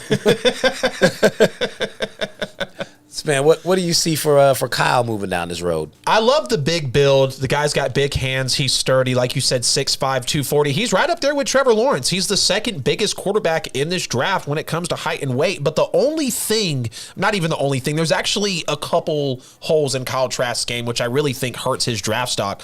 The kid really can't throw downfield. He can't throw outside of the numbers. He'll crush it inside the numbers like Matt Ryan will. Crush it inside the numbers. He'll lead your receivers, open them up, make the playbook work really well if you're working inside those hash marks. You ask him to throw the deep ball, you ask him to throw outside the numbers, it gets a little ugly. You get him outside of the pocket, he completely looks like he's in disarray when he's outside of the pocket. Kyle Trask, coming from Florida, we know that he's talented, but you also have to look at what Kyle Pitts realistically did for him. Kyle Pitts was the reason that Kyle Trask was in the Heisman conversation. Look at Kyle Pitts coming out of Florida. Being able to throw to a weapon like him, I'm not going to take anything away from Kyle Trask, but that does attribute to why people had all this success behind him, because it is hard for him to throw outside the numbers. I like Kyle Trask, but I don't think he's going to be one of those quarterbacks that's going to take your team to the next level. I mean, let's be real. Is he really even a first rounder? Saints were talking about, look at him. I don't want him to come to New Orleans. I'd rather just stick with Jameis, coach him up. He's already familiar. I know Jameis can throw down the field, and I know Jameis can throw outside the numbers. So Kyle Trask does make me a little nervous. And then you've got the consistency as well. You don't know if you're going to always get that version of Kyle Trask. So we'll see, man. I mean, I saw great consistency out of him during the season. I mean, he does lack in certain areas with pushing the ball down the field. Right. But just as far as his performance through the season, I mean, Kyle had an excellent season outside of that bowl game against Oklahoma. Right. I mean, other than that game, he looked great all season long. I mean, 4,300 yards and 43 touchdowns is nothing to be scoffed at. Right. He was very accurate. He did have Kyle Pitts to throw to. Mm-hmm. But I'm like, we can't give Mac Jones a pass for having all of the athletes and then kill Kyle Trask for having one. Right. It's like he played in the same SEC, and against Alabama and that defense, he threw for 408 yards, 3 touchdowns, and no picks. Right. I mean, that definitely goes for something. I mean, they lost that game, but it was a very tight game. It was. I mean, they pushed them to the wire in the SEC championship game. Yep. He showed up big. They just didn't quite get over the hump. I mean, I think Kyle Trask is one of those prospects that he's not going to go high, but he's going to actually end up, like, I think he's better than Zach Wilson. Yeah. He's going to go to a better team than Zach Wilson, and he may not have to play right away, but when he does, he's going to go somewhere that actually has the coaching and the pieces to surround him, where when he does get put into the game, he's going to excel. Right. I mean, I could very well easily see him. I think Pittsburgh is the perfect landing spot for him. You send him there, he's very similar to Big Ben anyway. Right. He can run the same type of offense that Ben was running. He could easily drop that far in the draft to 24. I mean, he's not even being projected in the first round. So, I mean, someone could actually turn around and take a flyer on him early in the second round. But a team like the Steelers that needs a quarterback, they absolutely should pick him up if he's still available there. I mean, you're looking at like maybe the Washington football team. What are they toting out at quarterback this year? Right. You're not starting a Heineke. Right. Fitzmagic. You can't possibly be talking about starting Dwayne Haskins. And, Fitz is just a bridge guy. Right. You got Fitz, and that would pretty much go along the story of Fitz's career. You pick up Kyle Trask, let Fitz start the first half of the season, work him in, and then Fitz is going to play for a 10th NFL team. Man, last guy, we only got 4 minutes left. Goodness gracious. We running through him, man. Kellen Mond, Texas A&M. Where do you see Kellen going? Kellen Mond coming out of Texas A&M. It's tough to say because you don't know if he is maybe even a second rounder, maybe even a third rounder. Like, he brings some question marks to the table for you. You know he played under Jimbo Fisher, so you know he's got knowledge of the game. You know he can run an exquisite offense. There's no question about that. But you look at how he's a quick, efficient thrower. He looks comfortable and really poised inside the pocket, which is good. That's good for a guy who could be this talented in the draft. Although he does sometimes take too long to make his decisions, to go through his progressions, and that's something that does bring you back from Kellen Mond, because also you look at who has he truly had on his schedule. What has he flashed out on you at the tape? And this isn't taking anything away from him, but look at the class that he's coming up with. You You look at people talking about the same way with Tua. Look at Herbert, and you look at Joe Burrow. Like, Kellen Mond is still a good quarterback. I do have him at the bottom of my list, but Kellen Mond can still succeed in this league. But consistency and accuracy, I feel like, are something. And I know I've said consistency a lot with these guys, and all these guys are uber talented, but a lot of these guys do struggle with always bringing their A game. And I know that's something that happens in the pros as well. But when we're talking about first round picks and we're talking about putting your name up there in the draft with all these other guys, you got to bring something that we're not seeing. That's going to be a good factor. And the consistency is something that does draw you back from him. Kellen Mond, I mean, who knows who he could fall to, because you don't know where he's truly going to fall in the draft. Like, I wouldn't be shocked if maybe he went undrafted, to be honest with you. I know he's not that type of guy, but when you look at what's going to happen through the rounds of the NFL draft, I mean, where would he go? Yeah, he could be drafted as a backup, but I don't confidently know what team is going to take a chance on him to really put him in their system. You know what I mean? But it's go ahead. I was gonna say, it seems like you got somebody that would fit in good for him. He'll fall far enough to where I can see him going in the third round. He kind of reminds me of Dak Prescott, the way he plays. So, I mean, you know, he didn't get drafted until the fourth round, and then he ended up being a lot better than what he was projected. I think Kellen Mond is going third round to the Chicago Bears. Yeah. They don't have a quarterback for real. They seriously say they're starting Andy Dalton. Right.